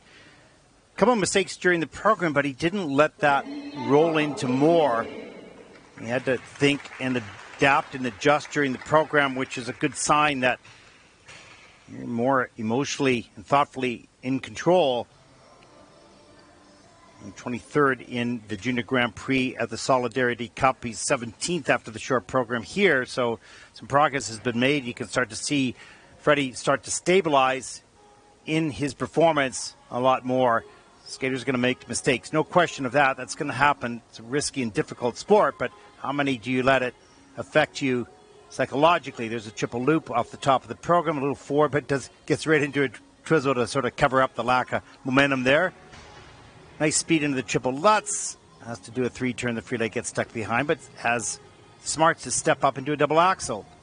So good thought process there early in the program. Here's the triple toe loop. He had good flow on the takeoff through the Euler into the double salchow. That was nicely done. Good rhythm, good timing, good flow. And the triple flip. And this was just really awkward, checking out too early, not on top. Kind of rolled over, but got back, right back up into the program. So good work on that. Then right back with the triple loop. So got back in control and didn't let that odd fall sort of bother him the rest of the way through the program as he goes into the triple salchow near the end and right up into the sit spin. Nice low sit spin here. Tries to pick up speed. Not a lot of gain on that feature. Just a level 2. Pardon me, yeah, just a level 2. And 6 of the elements in the program are in the minus GOEs, but not too badly. Freddie Leggett from Great Britain, some progress made, some improvement as well, so setting himself up for his national championships and the rest of the season. Many of these skaters here in Europe have the luxury to be able to travel easily to other international competitions and gain experience. Whereas in North America, you don't, and Asia, you don't have quite that luxury to get together with your competitors from around the world. Let's take a look at the free program scores for Freddie. Season's best at 95.55. That's 4th in the free program with a 147.62. And that'll put Freddie currently overall into 4th place at the conclusion of group number 3. And there's a look at the top 5 skaters so far on the leaderboard.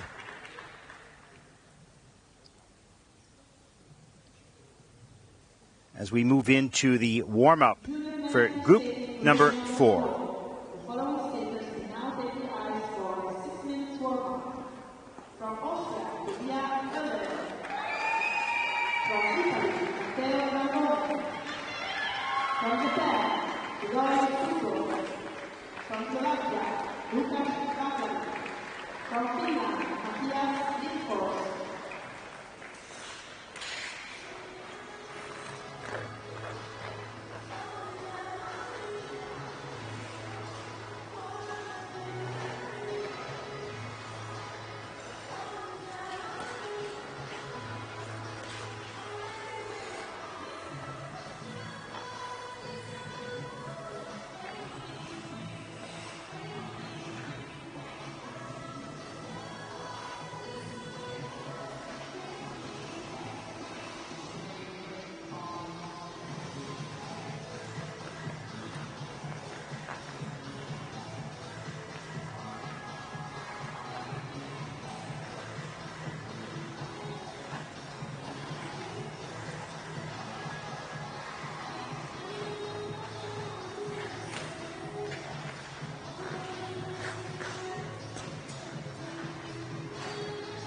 Well, as we watch the warm-up for group number 4, I do want to mention, it's been so interesting on the Junior Grand Prix, always is, but as we get to speak to the coaches, and what we've noticed, both Mark and myself, this year, that more of the top coaches are out with the juniors now, of course, as we begin the first year of the next quad leading up to the Olympic Games here in Italy.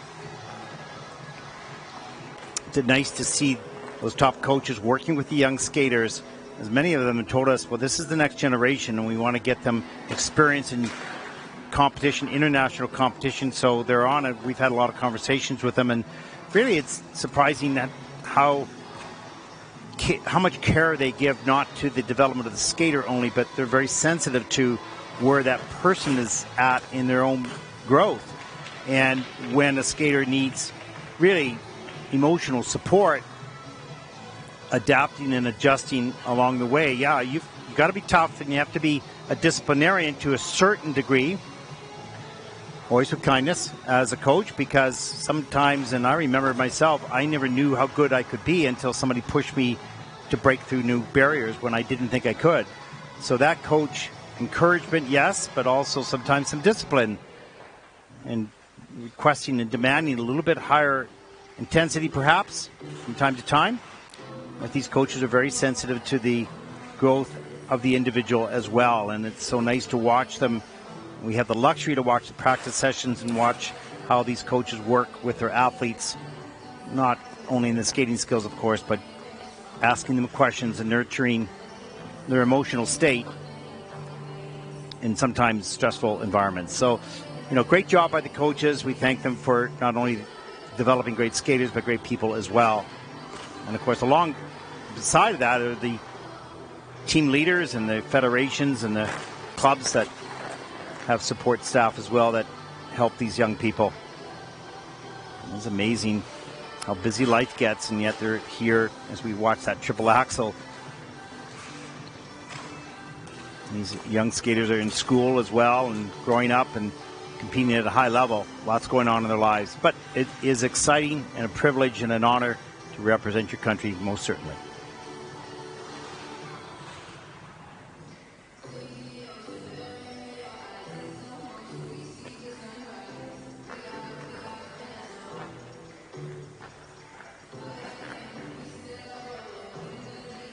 I also want to mention, send a thank you to all of our production crew here. I've always forgotten some of the names of our crew because they're all new for us here, but they've done a wonderful job. It's the Italian crew that's traveled with us throughout the Junior Grand Prix, and they do great work and very kind and very supportive. And of course, we had a question come in. They use the same cameraman. Yes, the cameramen are here, and we get to know the sport quite well and do a great job at covering, as well as the directors, technicians, and of course we have a backstage crew. You've seen a lot of social media with the Mic'd Up series and Day in the Life of, and of course the warm-up sessions and the medal ceremonies and all the backstage pictures that you see in the social media as delivered by the ISU. Great work done by that camera crew as well, capturing special moments and memories for many of these skaters. They'll keep those for a lifetime, really, in their participation in the International Junior Series. It takes a village, as they say. And of course, we have the great ISU staff back home in Lausanne that are directing much of this as well. The media department there and the sport department as well. As so many people involved, and the viewers from around the world wouldn't know that, but that's what I'm mentioning is just a lot bigger than what we see on our screen, and we thank them all for their help and participation in bringing this to skating enthusiasts around the world, but also a growing community. And here we go, group number 4 in the men's free program.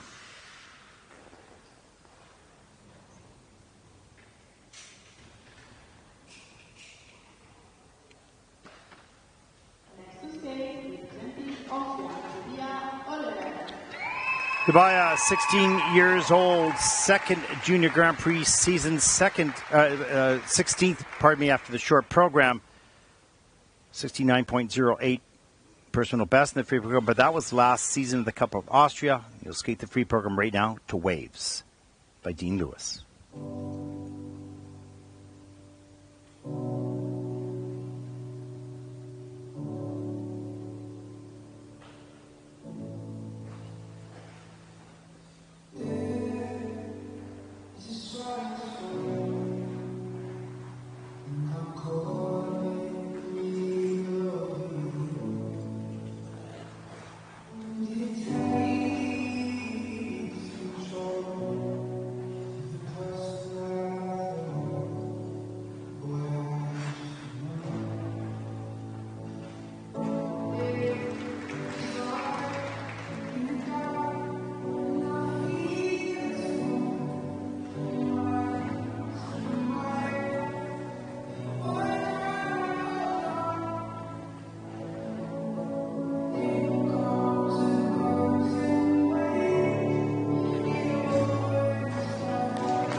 A really nice job by Tobias. I want to talk a little bit about this young skater. We begin to see more now, an organized skater. Strong back, does not let it break when he falls off or feels a little off in the air. He stays with it. He trusts the posture, trusts the rotation position. So important. He has an instinct to hold strong as opposed to break out. Let's take a look at some of the elements. There's the triple Lutz, strong.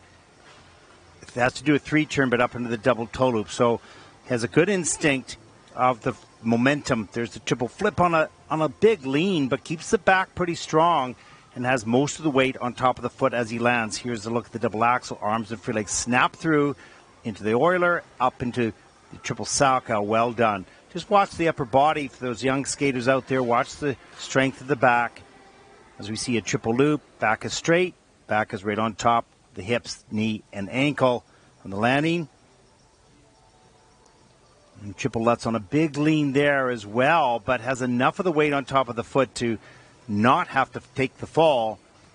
A little bit later, the triple toe loop on a lean into a double toe loop, but still the back is strong. If you keep your back strong, you'll keep a sense of rotation position, which might save that element. So important. That's why ballet and off-ice flexibility and strength so important. That main body core between your shoulders and your hips, so important to have the strength in there. It'll help you through the program so many times, saving elements and make it easier as well physically.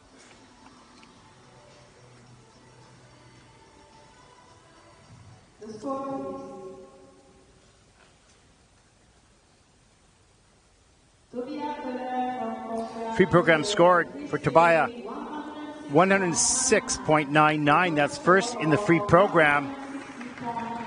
160.11 for Jediah. That puts him currently into first place overall. As I mentioned, a much more organized skater.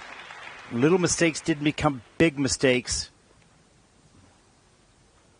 Thought his way through that program, held the body and the posture strong, and helped him immensely.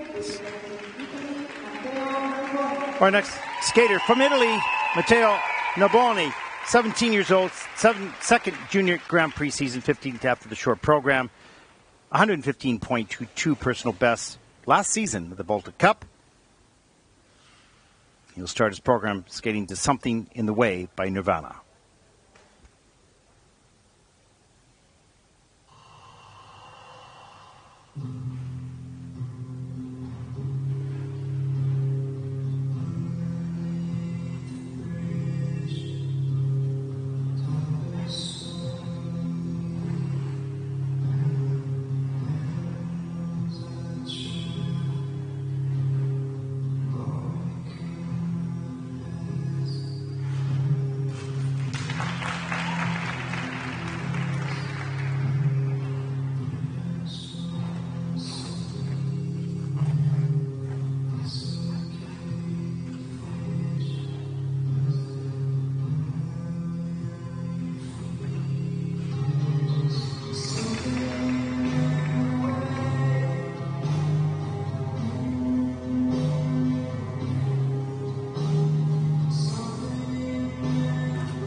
Well, what great energy Mateo brings to this full program. It's amazing. This young man really likes to accelerate into the jump. So you don't see him gain speed down the end of the rink and then coast into the takeoff, which you do with a lot of skaters. You see him continue to accelerate on every push as he enters the jump. A little loose in the air. You'll see a wrapped free leg.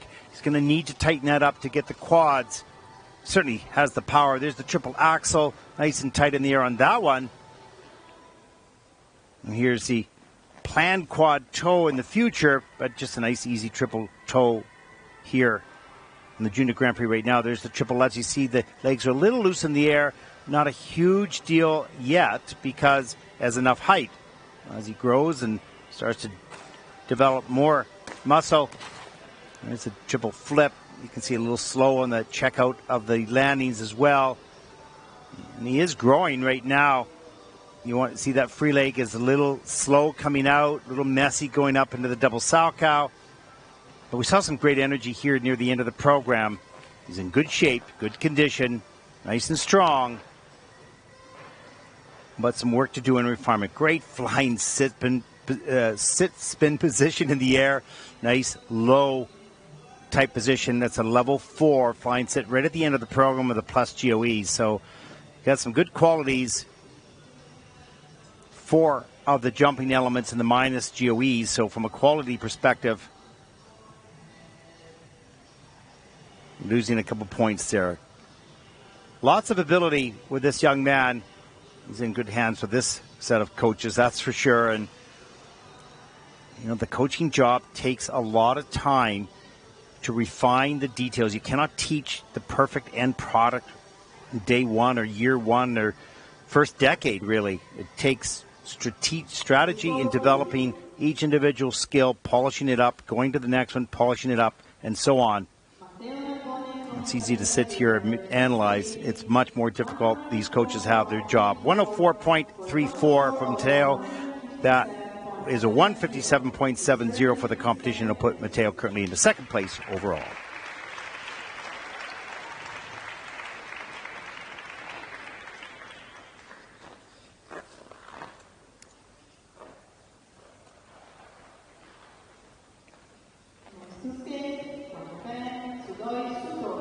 Sudoi Suto from Japan, 15 years old, 14th after the short program, which was not a strong program for this young man. 113.66 at the Riga Cup. We'll skate to music from Cinema Paradiso.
Well, this is a very good skater, Soto from Japan, who may have lost his way just a little bit. He's very strong, and he's using a lot of muscle, not trusting his timing and technique. And you can see him, just disappointed coming off the ice.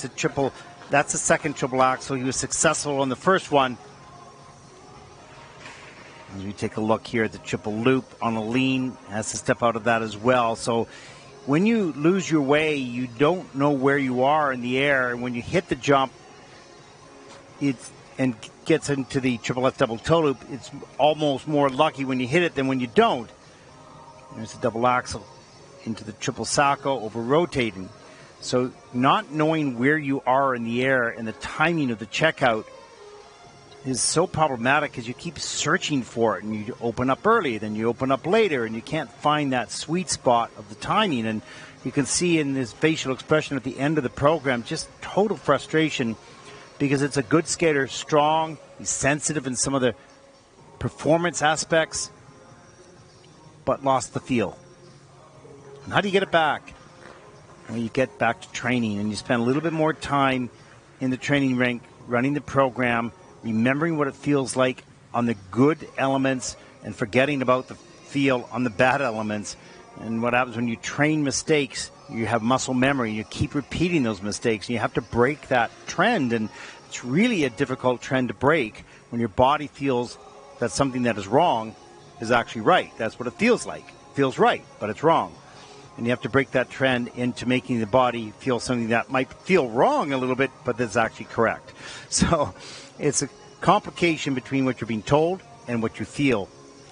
Coach only has words to use. He can't give you a feeling. He can only give you words, which you have to interpret into your feelings. So it's a complicated business, being a coach and being a student as well.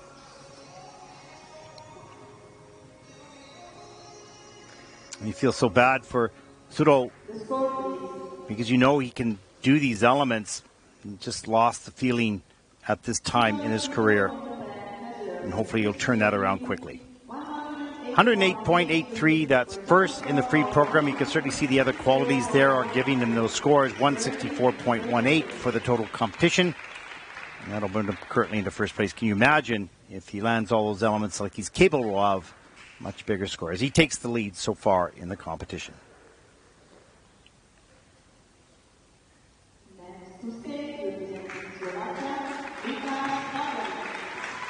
Well, Luca is 15 years old, second junior Grand Prix season, second event, 9th in Ostrava week 2, 13th here after the short program, 116.57 personal best, skating to Malagueña.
Oh, Luca had some good successes in this program and a few challenges as well. But as I mentioned a little earlier, we're starting to get into the group of skaters that are a little bit more organized. Even when they're making mistakes, that's just a mistake. It's not the technique of a mistake or they haven't lost their way. And this young man has good technique. A couple mistakes here or there as we see the opening of his program. Just taking the time to establish the character off the top. As we see this triple axel right here, straight up, a little bit on a lean, has to step out of that jump, but good technique on the takeoff. Here's the triple Let's inside edge a little bit too much and has to go down on that. Has to flip out of that landing. As he backs up here, second triple Let's much better. Right on top on the takeoff and on the landing gets into the double toe loop.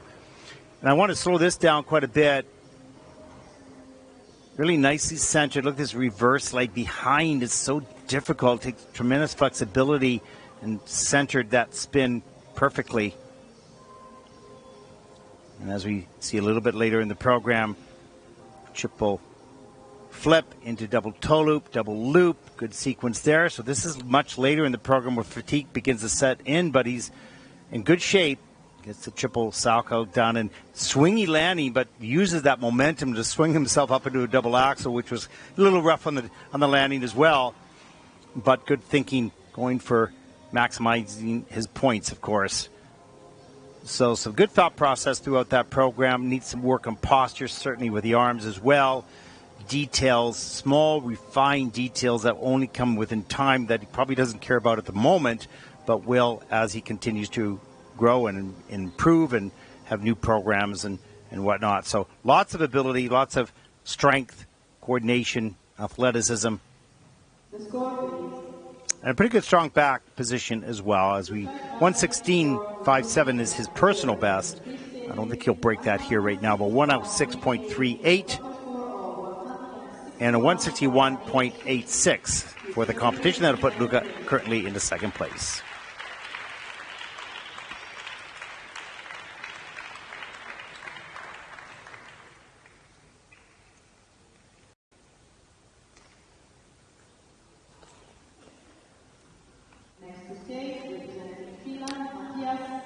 Well, Matthias Lindfors from Finland, 15 years old, 12th after the short program. First Junior Grand Prix season, very nice qualities in practice, easy skating skills. And he'll skate the free program here in Egna to Carmen.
Wow, this young man is extremely organized and talented. You can see him not happy with some of the mistakes that were made in the program, but my gosh, the technique is just superb. Timing was a little off on some of the elements, but has nothing to do with his coordination, his agility, or his technique at all. That's just missed timing a little bit, but this is a wonderful talent that we're going to watch for a number of years in the Junior Grand Prix as he takes his time. And he was working with the phrase of the music beautifully throughout the program as well. So he not only can jump so nicely, he also understands the music. There's the triple toe loop, little four, but takes his time patiently to lift himself up into the double axel. That was a little messy, over-rotated a bit. As he comes in here, the triple flip, beautiful Euler, continues momentum up into the double Salchow.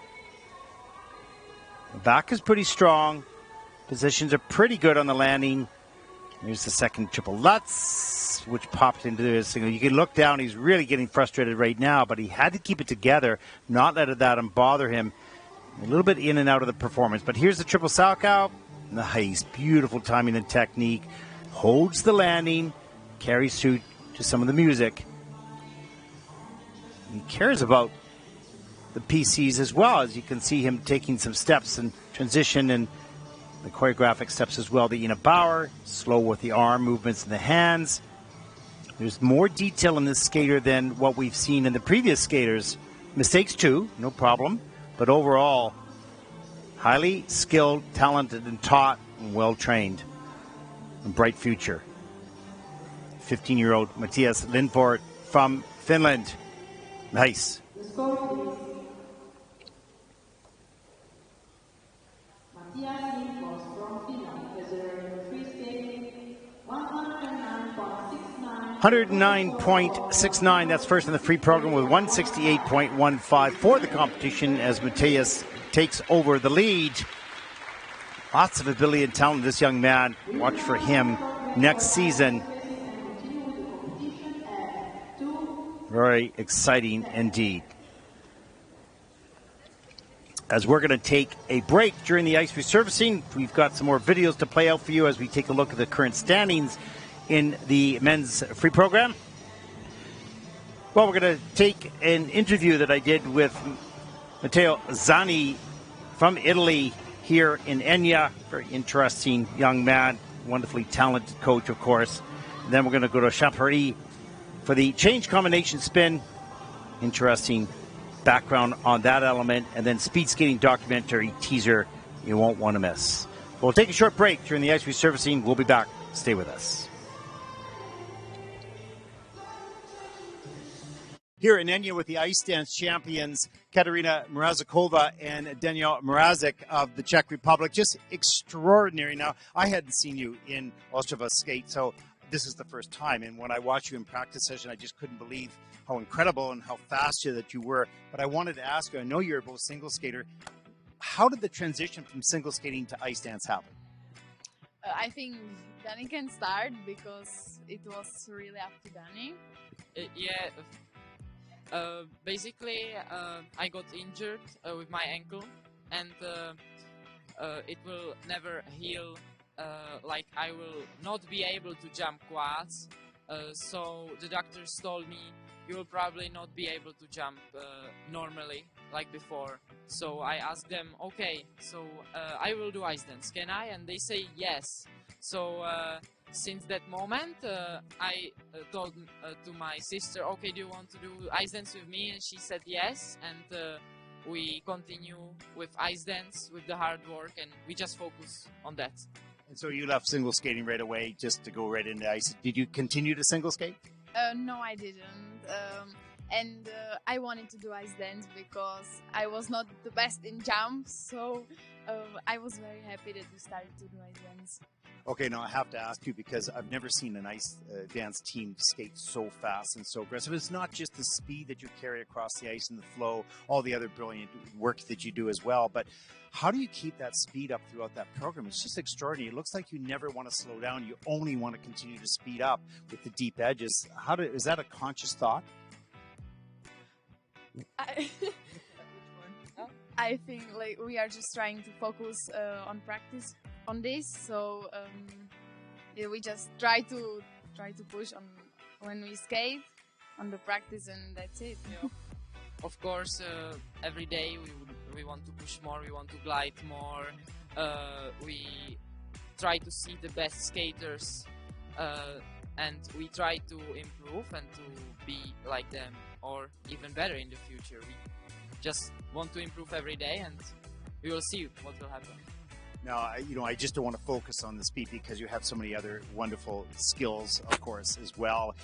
Are your results this year a surprise to you, or is this what you had pictured in your mind? Of course, we a little bit had the picture in the mind, but for example, the world record, no, really not. And I think we are both very surprised of the scores. So yeah, like that. Okay, so now you've got the Grand Prix final coming, Junior Grand Prix final coming up in Torino, and of course Junior Worlds and whatnot. How do you get better from here on? I mean, when I look at your team, I'm going, okay, I don't really see a lot of weaknesses, but I'm not a dance expert. So how do you get better from here? We just keep going what we do now, and we hope we improve more. Yeah, well, I guess that's a good plan. Hey, you got a great coaching staff, that's for sure. Yeah, and I was talking to Mateo the other day, and I said, well, how do you teach this? And he says, really, you're self-driven, so you have that drive to be the very best. Congratulations on your second gold medal. The best of luck going into the Junior Grand Prix final in Torino. So the champions here in Egna, Neumark, Katerina Mrazikova and Daniel Mrazek, just an outstanding team.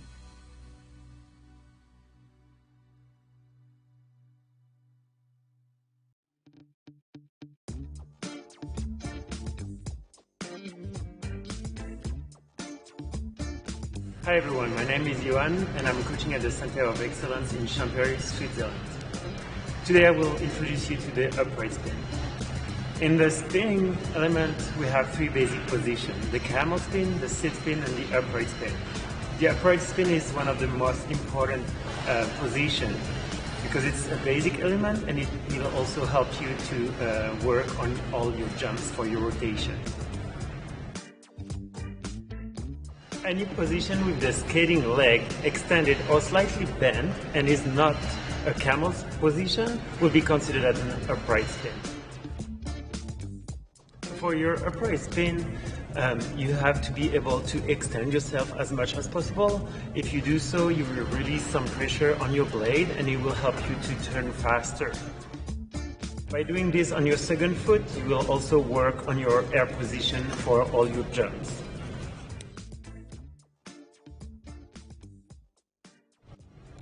So for all the basic position, you can have fun and do some difficult variation, as we say. So for the upright, we have the first one is when you bend forward and you keep your standing leg stretched.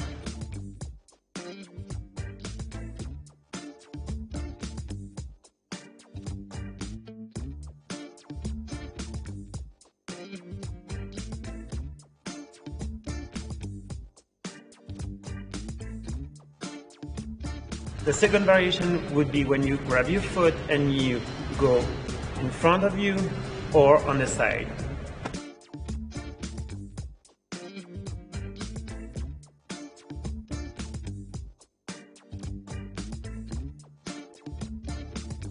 The third difficult variation would be the Biellmann position. You know that the Biellmann position is named after Denise Biellmann, a Swiss skater. She was not the first one to perform it, but she improved the position and she showed it to the world. I hope you enjoy some input on the most important element in figure skating, the upright spin. Thank you so much for watching. Keep following our channels for other tips with the ISU Center of Excellence. Bye-bye!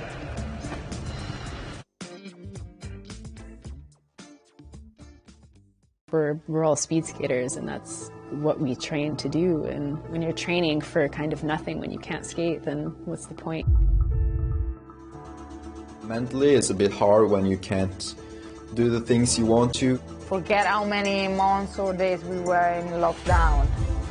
I know it was talked about, we might have a bubble, we might do this, didn't think too much of it. It's also good to show the world that not everything is impossible in these times.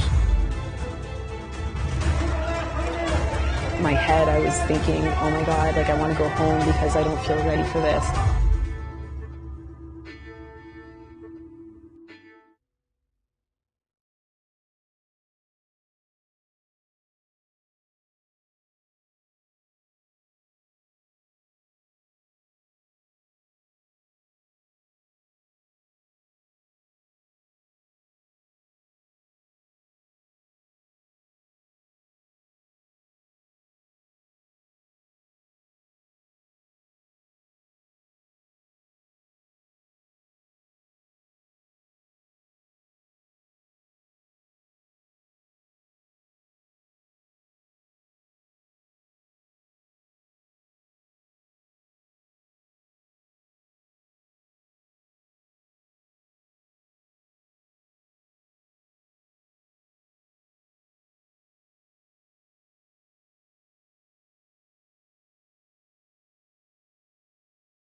Welcome back, everyone, to Egna, Italy.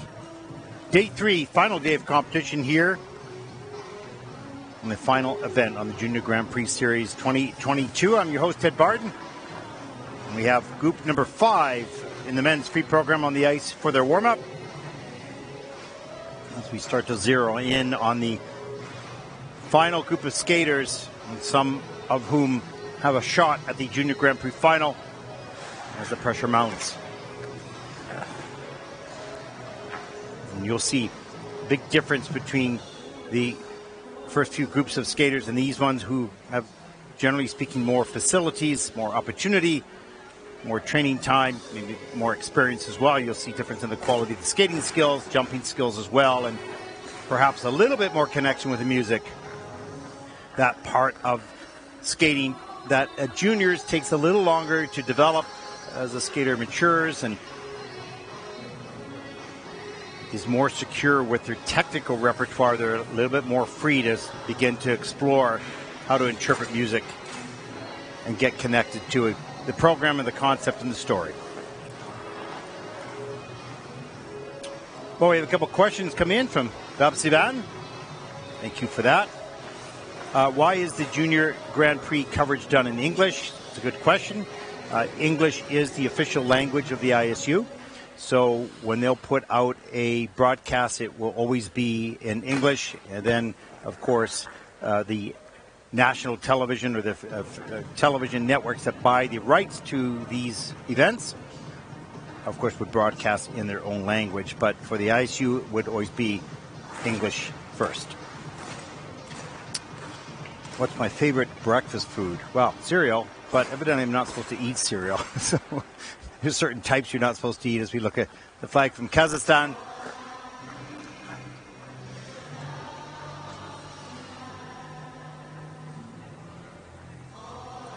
Another question, what causes deductions in ice dance other than falls? Of course, there's lots of small details. Could be in the twizzles, the touch of the foot, the break of the rotation. You know, there's just so many, such a list of small mistakes that will require reductions of scores. As we see a triple axel, triple toe loop being done first time here.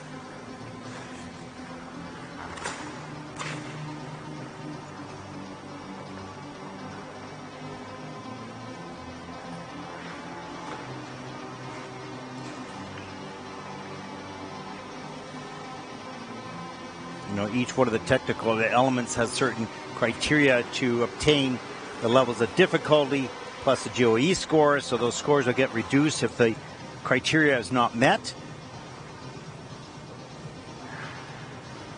And two sets of scores for technical elements. One set of score is the base value of that element, which is applied by the technical panel that says, yes, the element was done. And they also determine the degree of difficulty, level 1, 2, 3, or 4, that was accomplished.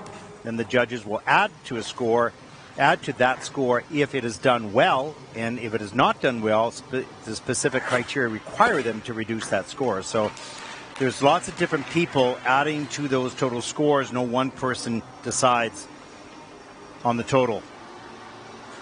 So what is the element and what difficulty, what is the level of difficulty of that element done by the technical panel, and how well is that done is determined by the judging panel, and they will either add or subtract to that score based on very strict criteria.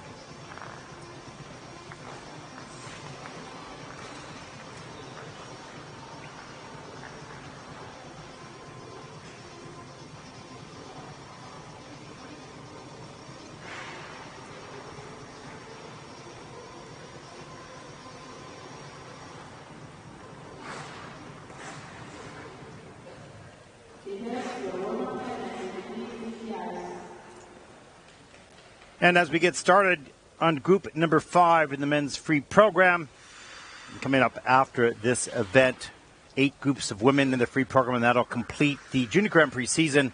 And of course, shortly after that, we'll have the medal presentations, and we'll find out who has qualified for the Junior Grand Prix final in Torino, Italy, December 8th to 11th. And I'm very honored to be able to go to Torino to cover that event as well. Our first competitor comes from Kazakhstan, Diaz Yuranbayev, 19 years old, third Junior Grand Prix season, 11th after the short program, 13th at the Four Continents Championship last season. Let's get the free program to Piano Concerto number 2 by Rachmaninoff.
Well, this is a perfect example for all those young skaters that may be watching this program right now. Watch, if we get some of these replays, hopefully the perfect posture this young man carried throughout the program.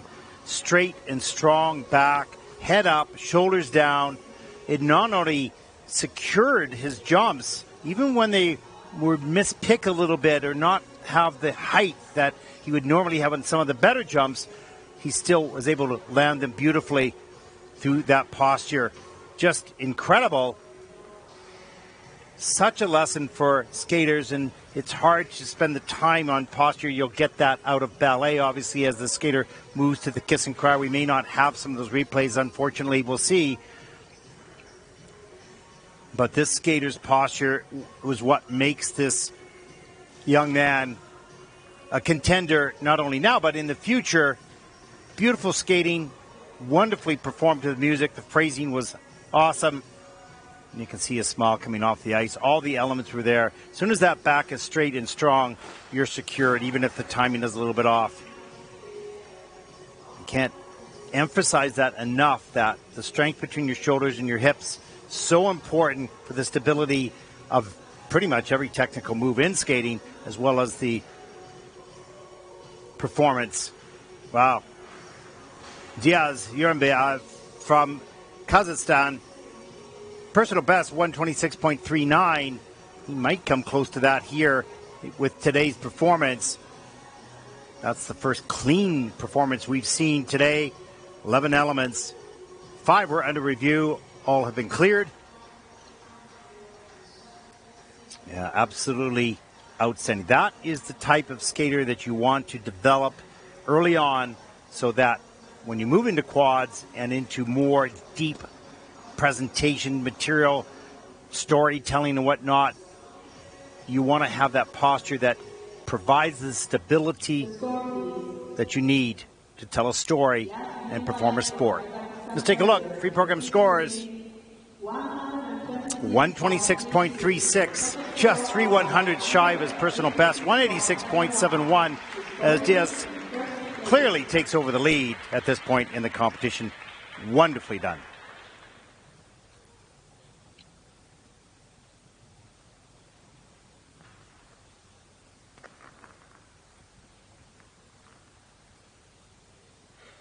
Next to skate, representing Israel, Lev Vinokur from Israel, 16 years old, second Junior Grand Prix season, 10th after the short program, 16th at the Junior World Championships last season. 127.62. His personal best, he'll need a 125.77 to take the lead, as he will skate the free program to Yerevan.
Well, another very talented and coordinated young man, 16-year-old Lev Vinokor from Israel. Had a couple of mistakes at the beginning of the program, but really got everything together partway through, executing 2 triple Lutz combinations later in the program, which was just amazing, really good quality. Really popped that first Axel. He was going for the triple, ended up to be a single. But here we see the first triple flip into the double toe loop. Nicely done. Good strong back again. I'll keep pointing that out for the young skaters. When you see that posture, straight back, strong core. Here's another triple flip. A little bit forward, but still with a straight back. Able to maintain that balance into the landing. Here's the triple Lutz a little bit later in the program, up into the triple toe loop. Nicely done all the way around. Clean on both. Comes right back down the ice halfway through the program. Gains some more points for another triple Lutz. Euler, triple Salchow, lifts up higher. Make sure he gets all the way around.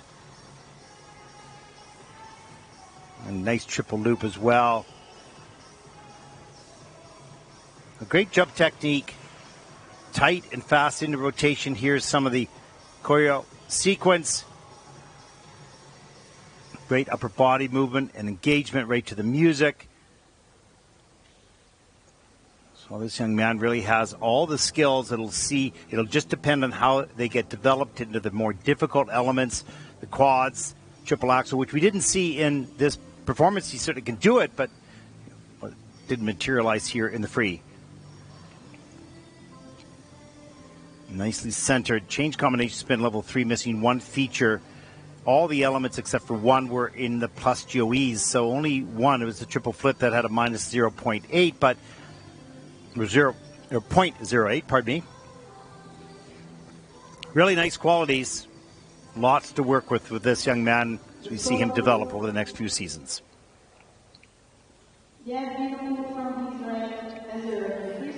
Free program score 118.54. That's a season's best. Not of approval from Lev with a 179.49, and that'll put him currently into second place.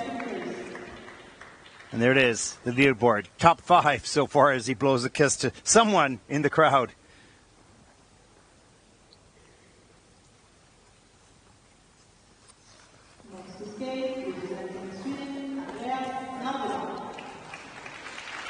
Andreas Nordebach from Sweden, 9th after the short program, 18 years old, 140.36 personal best this season at the Czech skate in Ostrava.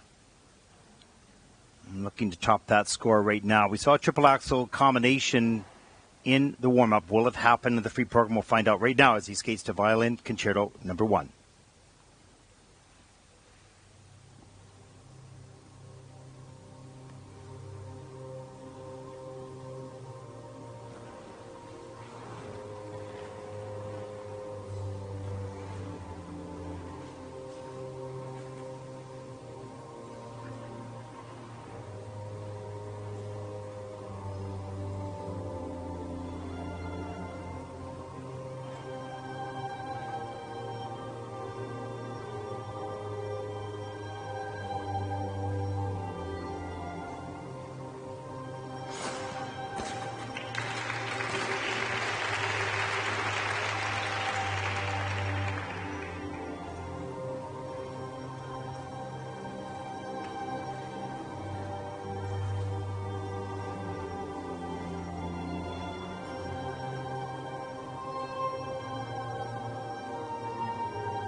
Well, you can see for Andreas, started to get a little bit tired partway through the program, but my gosh, what a strong opening first half.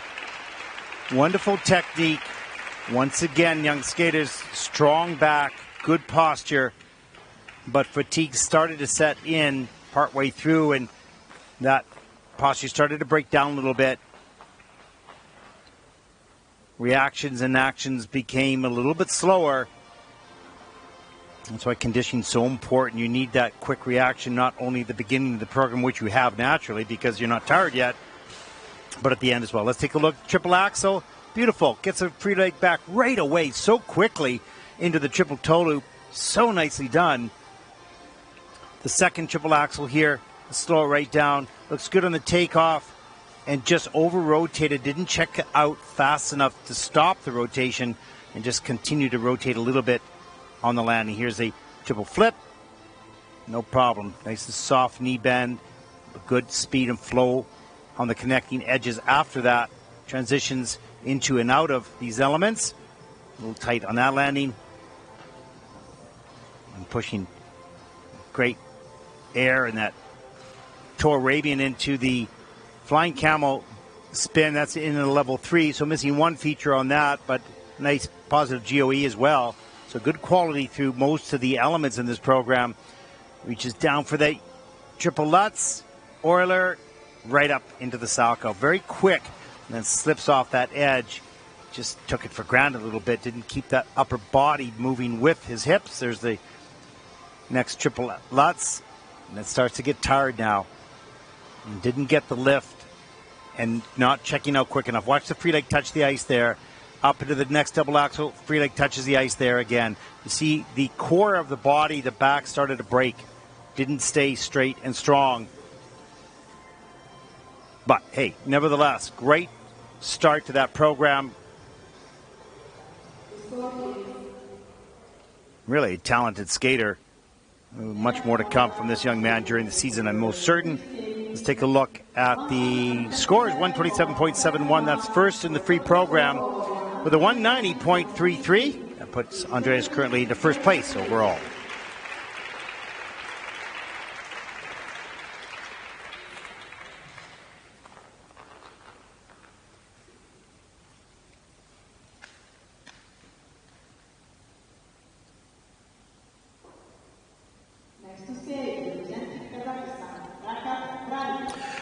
Rakat Brelin from Kazakhstan, 18 years old, first Junior Grand Prix season, second event, third in Riga, week number 3. He'll looking for a brilliant skate. Might be too far away from the podium to make the final, but 130.72 personal best at the Riga Cup. Will skate to Dark Dramatic Soundtracks by Succession Studio.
Rakat Brayland from Kazakhstan demonstrating some really nice jump technique, good flow across the ice.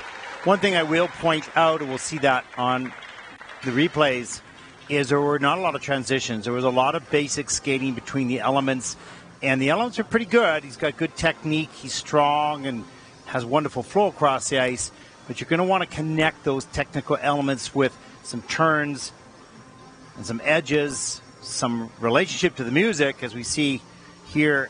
Triple Lutz, good speed, a little forward on the landing. It's still great speed on the landing edge, riding that out. Here's the triple flip. A little bit on a lean, but keeps the back nice and strong. The theme of this is strong back and body core. Keep your position solid. There's the flying camel spin. You're watching slow motion, so it was pretty good speed. This is in at a level 4, so all 4 features require such strength and flexibility. It's not simple.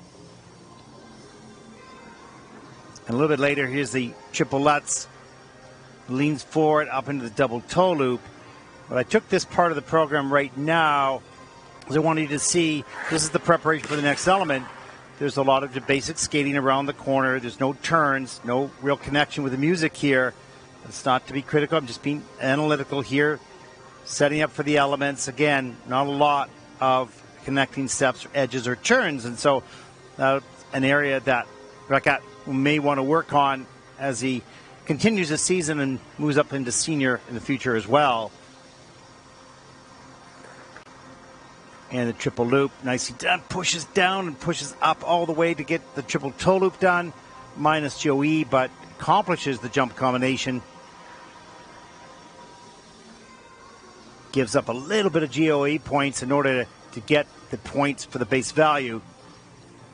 And here's a look at the change spin level 3, missing a feature on that right at the end of the program. Nice skater, strong skater, lots of potential.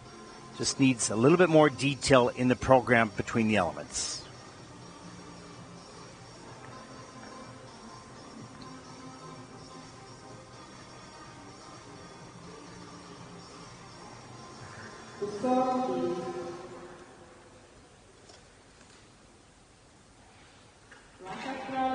Free program scores for Rakat Brayland from Kazakhstan. 114.47. That's 4th in the free program. For a total competition score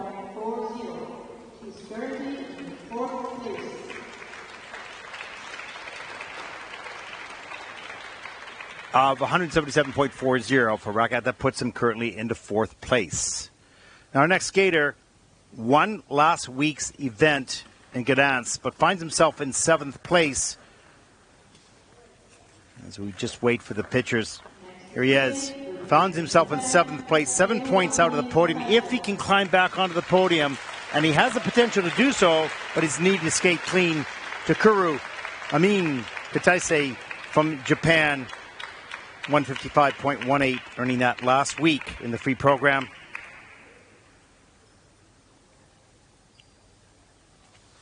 Beautiful, elegant, powerful. He has it all, but he'll need it all right now.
Well, you can see the wonderful qualities in Takuru skating.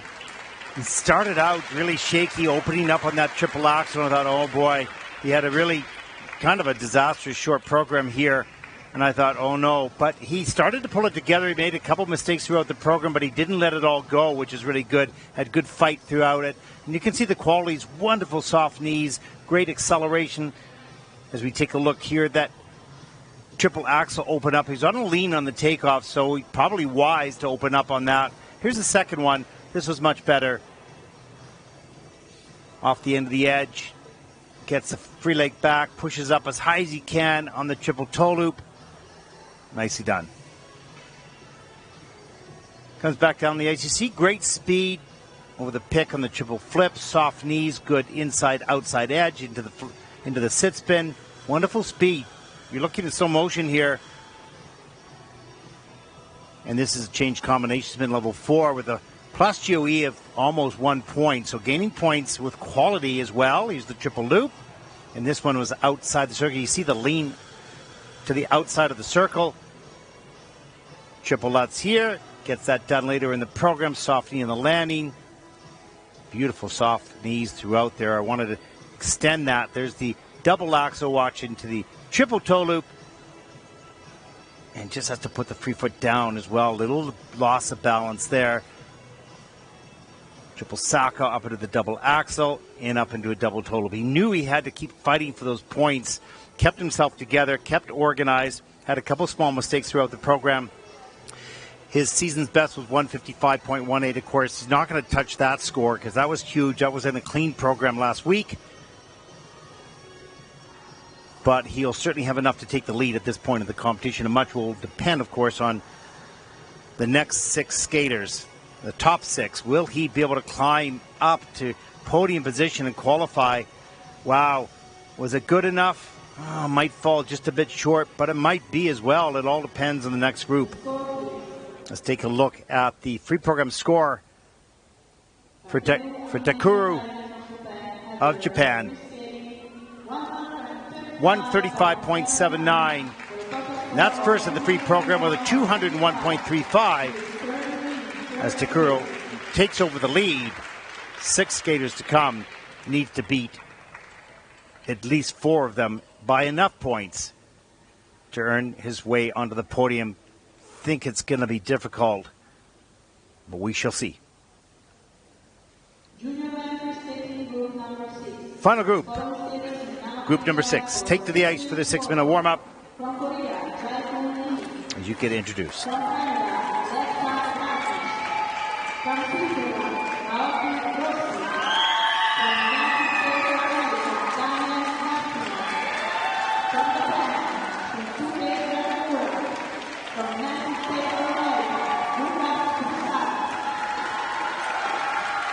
we have the cheering crowd, the Americans, the Koreans, the Canadians all sitting together. A lot of team spirit. Love it. It's one of the great things of the Junior Grand Prix is the teams come together, bond new friendships, memories for a lifetime,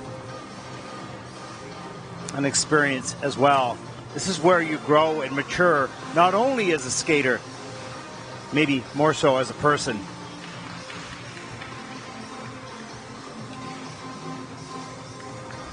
Such an important program in the world of figure skating, the Junior Grand Prix events. So well done by the ISU and the local organizing committees in providing a fun and safe environment for these incredible young athletes. And there's a look on Luca Prasad from the United States, the winner of last week, in first place right now. A lot of injuries, COVID. Took a long time to recover. He's been with his coaches pretty much his whole life.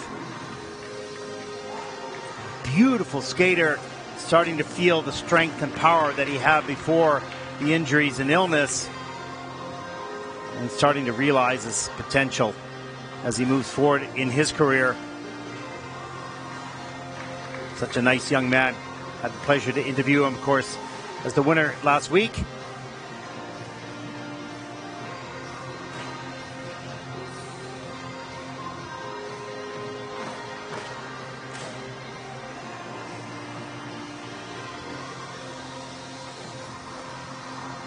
Shinsuke Nakamura from Japan, he's in second place.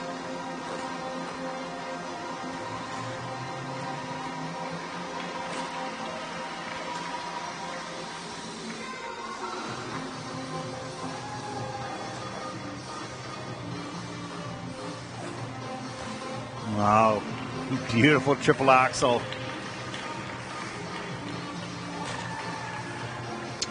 But the warm-up is just the warm-up. So much can change. I've seen quite often skaters have a disastrous warm-up, not able to find their feet, missing everything, stepping out, and then come on the ice and skate clean. And I've seen the opposite, of course, as well, where really a wonderful warm-up, you're feeling good, everything's natural. One mistake in the short, at the beginning of the program, you start to lose your confidence, you start to wonder why, and you start to search, and you never find it. So the 6-minute warm-up is just that. It's just to warm up your body. It's no guarantee of what will happen in the program. You don't want to get overconfident on the warm-up or too depressed either. You want to keep yourself balanced because it only matters what happens in your program.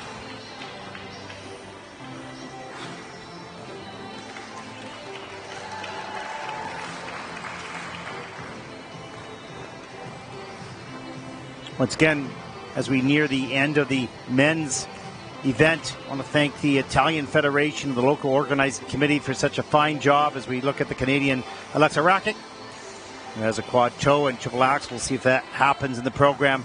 We thank them for all the hard work they've done to absorb the cancellation of Yerevan Junior Grand Prix. Not easy, tough decisions by the ISU had to be made.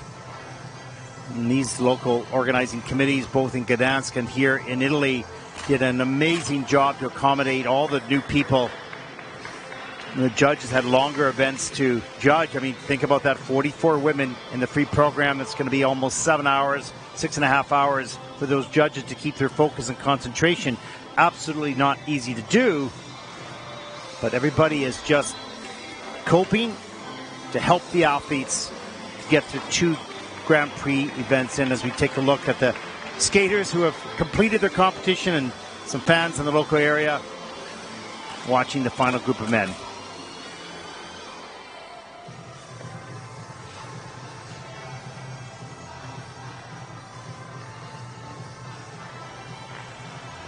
So wonderful when you think of the restrictions during COVID and we are back together.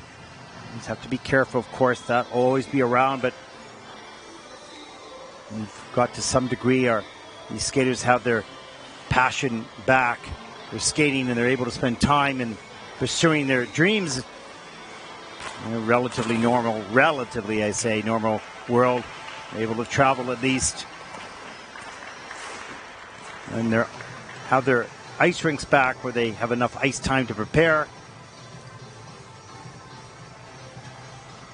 Not everyone, but most people. And we've heard about a lot of ice facilities actually closing around the world because the costs of energy have gone up so much that they just cannot maintain it, and they can't charge the types of fees required to keep the facility open. So some skaters had to really move countries because of the energy crisis.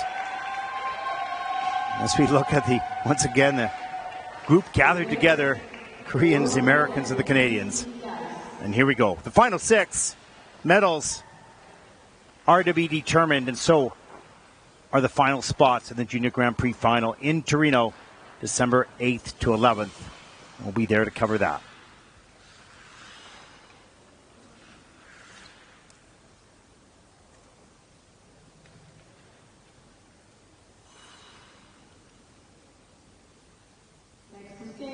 And the final words for this young man, just 14 years old. And final encouragement from his coach. Second Junior Grand Prix season, his first event this year. 119.50, earning that last season. He needs a 131.89, so he's going to have to really up the performance to grab that top spot as he will skate the free to the Nutcracker Suite.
Well, how wonderful was that at the end of the program as he finished to what he thought were the judges, and he ended up in an empty rink and turned around to face the judges. That was very charming indeed. What a beautiful, light, quiet skater. You don't hear his blades. Doesn't hit the toe picks a lot during the performance. Kind of an effortless flow. Continuous speed throughout. Some beautifully executed technical elements. Let's take a look here. Here's the triple Lutz. Puts the free leg back, but doesn't stretch it out to put the pick in because he just was not balanced, feeling a little bit too far back in the blade as he executes the triple loop now, a little bit too far forward, but makes those adjustments to later on in the program get right on top. There's the flip, nice right on top, beautiful soft knees. You can see him move his arms, his upper body. Another Salchow here. Soft knees as he rides that end edge. That's quality, that's positive, plus GOE scores by the judges. There's the beautiful Lutz, soft knee into the double toe, into another double toe loop. 3-jump combination there. And again, young skaters, watch those soft knees on the landing and soft knees down deep, push up onto the Axel takeoff. Knee bend, so important to quality. And then he saw, okay, you're over here. Okay, I'll turn there. So very cute. Wonderful. 119.50, his personal best, and I think you'll see that this score beat that by quite a bit. He needs a 131.89 to take the lead. Not sure. I don't know if he'll get that. That's a big score. We'll see what happens. Just a few moments. Wonderful skater. Bright future. Free program score for Jae-Kun Lee from Korea, 127.46. That's third in the free program with a 196.93. And Jae-Kun Lee will take over second place overall at this point in the competition.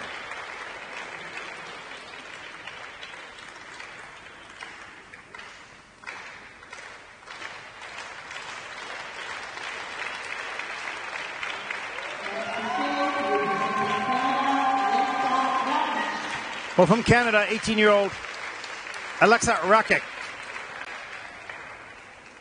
Third Junior Grand Prix season, 134.27 personal best at the Winter Youth Olympics in the free program. 117 this season. Will skate to No One Like You by Red Electric.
18-year-old Alexa Rakic from Canada.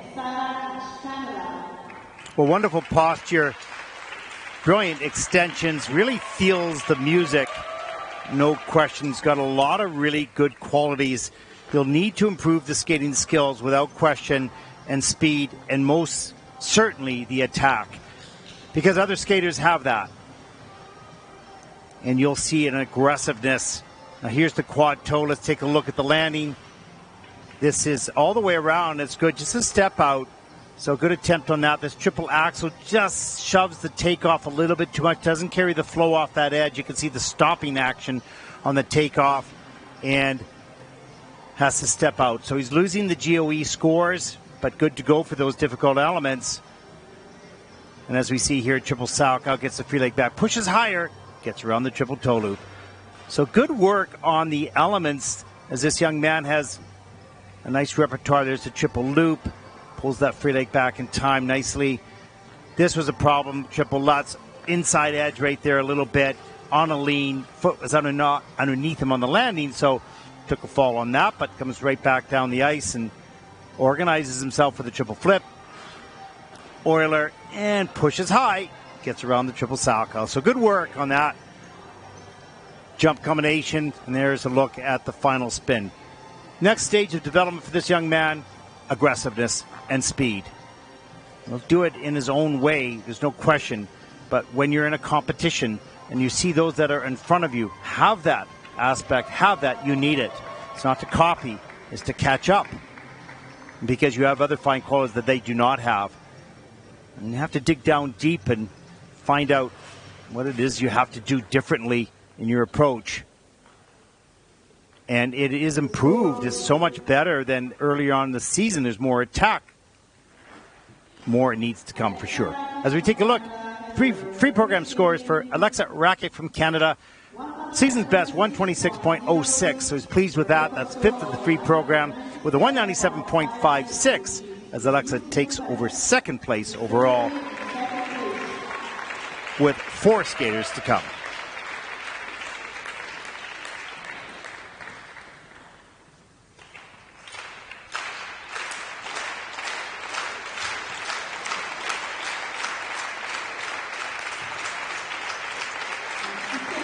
Well, our next skater comes from Switzerland.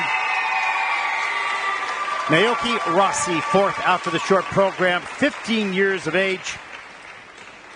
9th at the Junior Worlds last year, 8th at the Solidarity Cup, 139.04 personal best last season of the Junior Worlds. Skating to Eternal Eclipse.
Naoki Rossi from Switzerland. Well, a lot to talk about in this program. This young man cares about the transitions, the movements that is between the technical elements. He doesn't just skate from end to end, so there are more connecting steps and edges. He's a little disorganized in the air. We'll see that, but he's strong enough to pull those jumps off, but not totally efficient. So it's a little wild. You know, in a moment like this, he's going for the podium and desperately wants the points on the elements. As we see here, the triple axel gets the free leg back quick enough up into the triple toe loop. Not straight and strong and tight and beautiful in the air, but doesn't matter. You got the base value of that. Here's the second triple axel slips on that takeoff. You can see the left edge take out, go out to the left. So he's on a big lean in the air.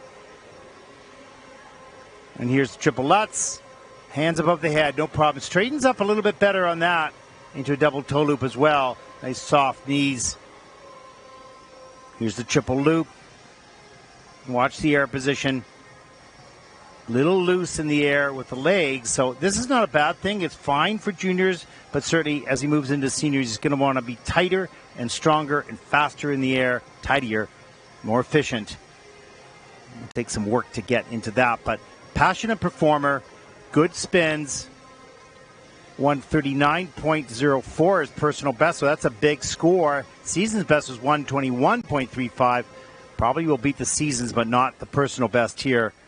As we take a look near the end of the program, the triple Lutz, that was nice, good flow in the landing and extension as well. Small little details, but this program was more full. There was more meat on the bone, if you will. You saw more to watch between the elements as well as the elements, and some nice small details as well as he slides all the way around to be back towards the judges. All right, some really good work here. More to come. Really enjoyed watching this young man develop, and we'll see more in the future, I'm most certain.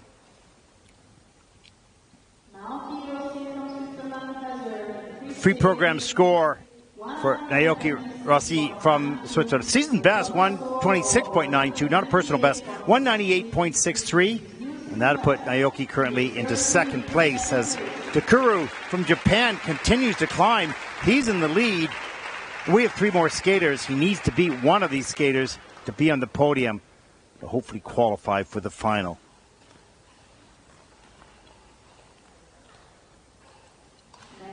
But up next, skater from the United States of America, Danielle Martinoff, 16 years old, second junior Grand Prix season, 95.29 personal best. Back in 2019, though, hasn't been active that much.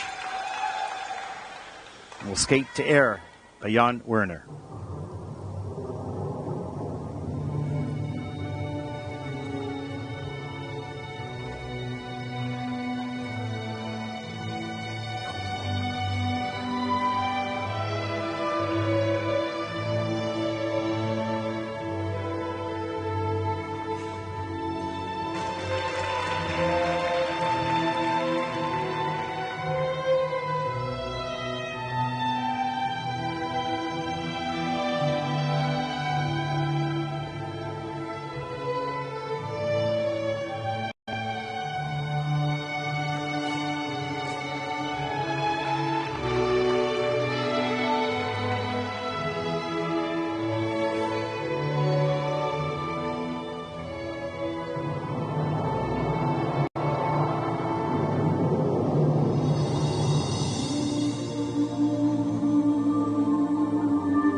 Well, Danielle Martinoff from the United States.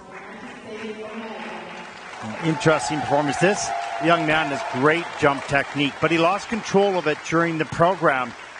And he's got some elegant choreography as well and produced some wonderful work in there for moments. But I found he was just chasing the program a little bit.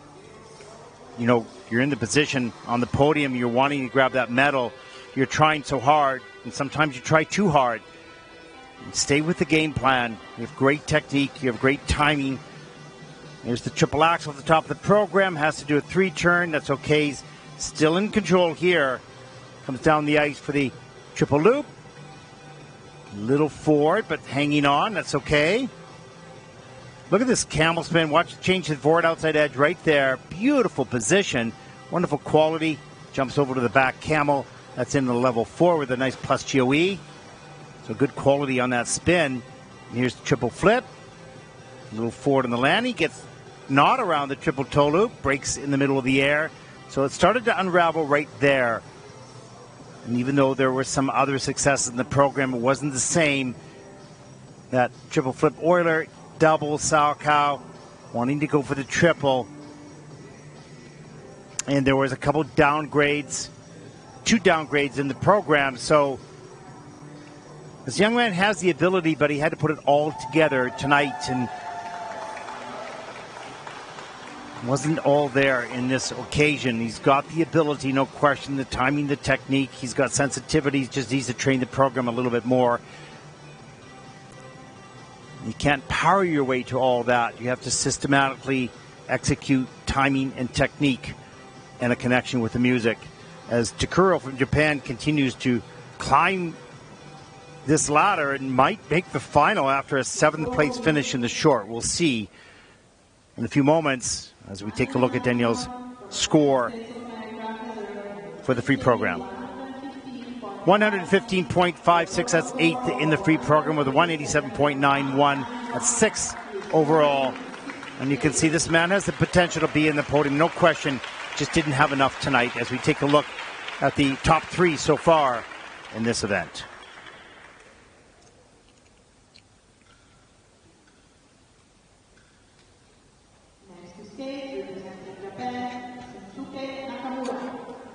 Shinsuke Nakamura from Japan, 17 years old.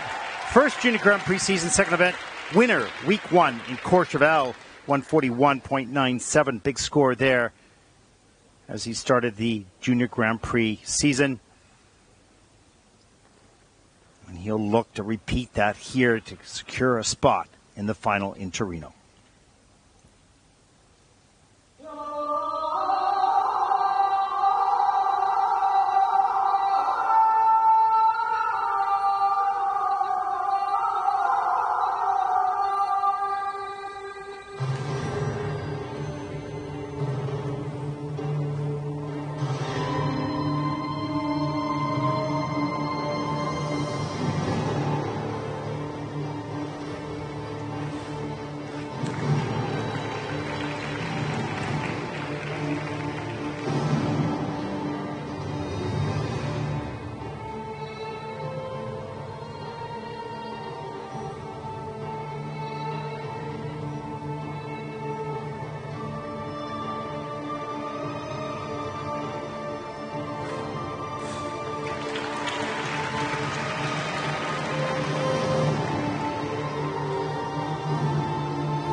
Well, for Shinsuke, that was enough. I'm most certain to clinch a podium spot.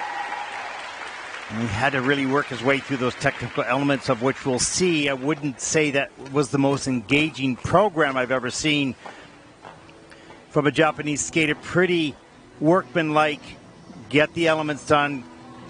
Put the points in the bag. Get yourself to Torino. Here we look at the quad toe. Not all the way around on the quarter. Couldn't get the free leg back. Here's the triple Axel. Rides nicely off the end of the edge. Beautiful, straight, strong back on that landing. So great quality on that. Here's the triple Lutz. Has to do a 3-turn, but pushes up high enough to get around the triple toe loop. Just keeps himself together. Really smart.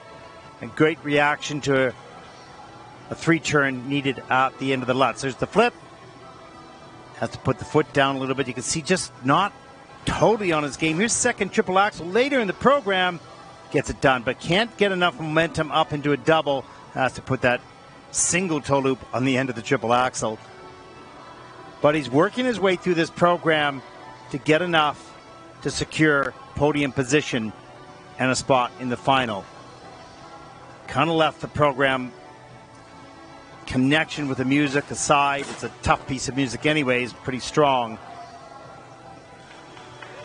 But he's a good skater, smart on his feet, did what he needed to do to get what he wanted from a point perspective, as I'm most certain he'll move forward into the Junior Grand Prix final. We'll take a look at the scores. 141.97, his personal best. He won't beat that here right now, but we'll look at a 137.40. That's first in the free program. Wasn't sure what to do there, but he takes the lead with a 211.01 score with one skater to come. He's in the final. Mission accomplished, but still lots of work to do.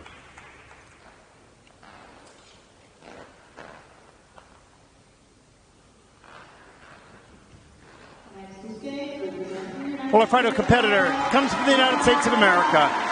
The champion from last week in Gdansk, Luca Prasad, 16 years old. Managed to get through illness and injuries. Beautiful, beautiful skater. Gain his confidence, gain his fitness on top of his game. He hopes to repeat that here right now. 140.27 personal best as he skates to the Leftovers main theme title.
Well, this may not have been Lucas's best skate, but it was maybe his most intelligent skate.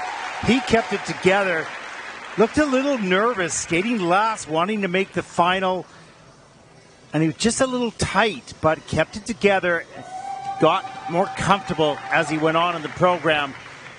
As we see here, the triple toe loop. But this is a placeholder for the quad. And you can clearly see this young man will do quads very easily as he continues his road back. There's the triple loop, hands above the head. Little outside the circle on the landing. Hangs on with some nice steps after. Double axel. Great flow in the landing. Stretch free leg. Right up into a flying system. Just beautiful. The difficult variation. Level 4 on that flying change combination or flying system, pardon me.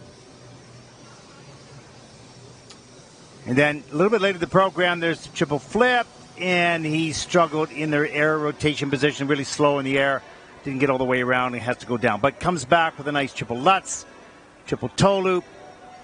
Great extensions as well. You can see the extension of the free leg means so much because the quality of his skating gives a positive GOE. As we see some really nice sort of field moves here with a beautiful split jump. On the triple Lutz late in the program. Euler, good flow between the two. Triple Salchow, that really nailed it. Right into the final spin. Wonderful qualities. Maybe had a better performance in Gdansk. But the qualities of this young man are worth so much from a point perspective, even if there's the odd little mistake. Just needs a 136.23 to win this competition. It will be close. He won't reach his 140.27 personal best.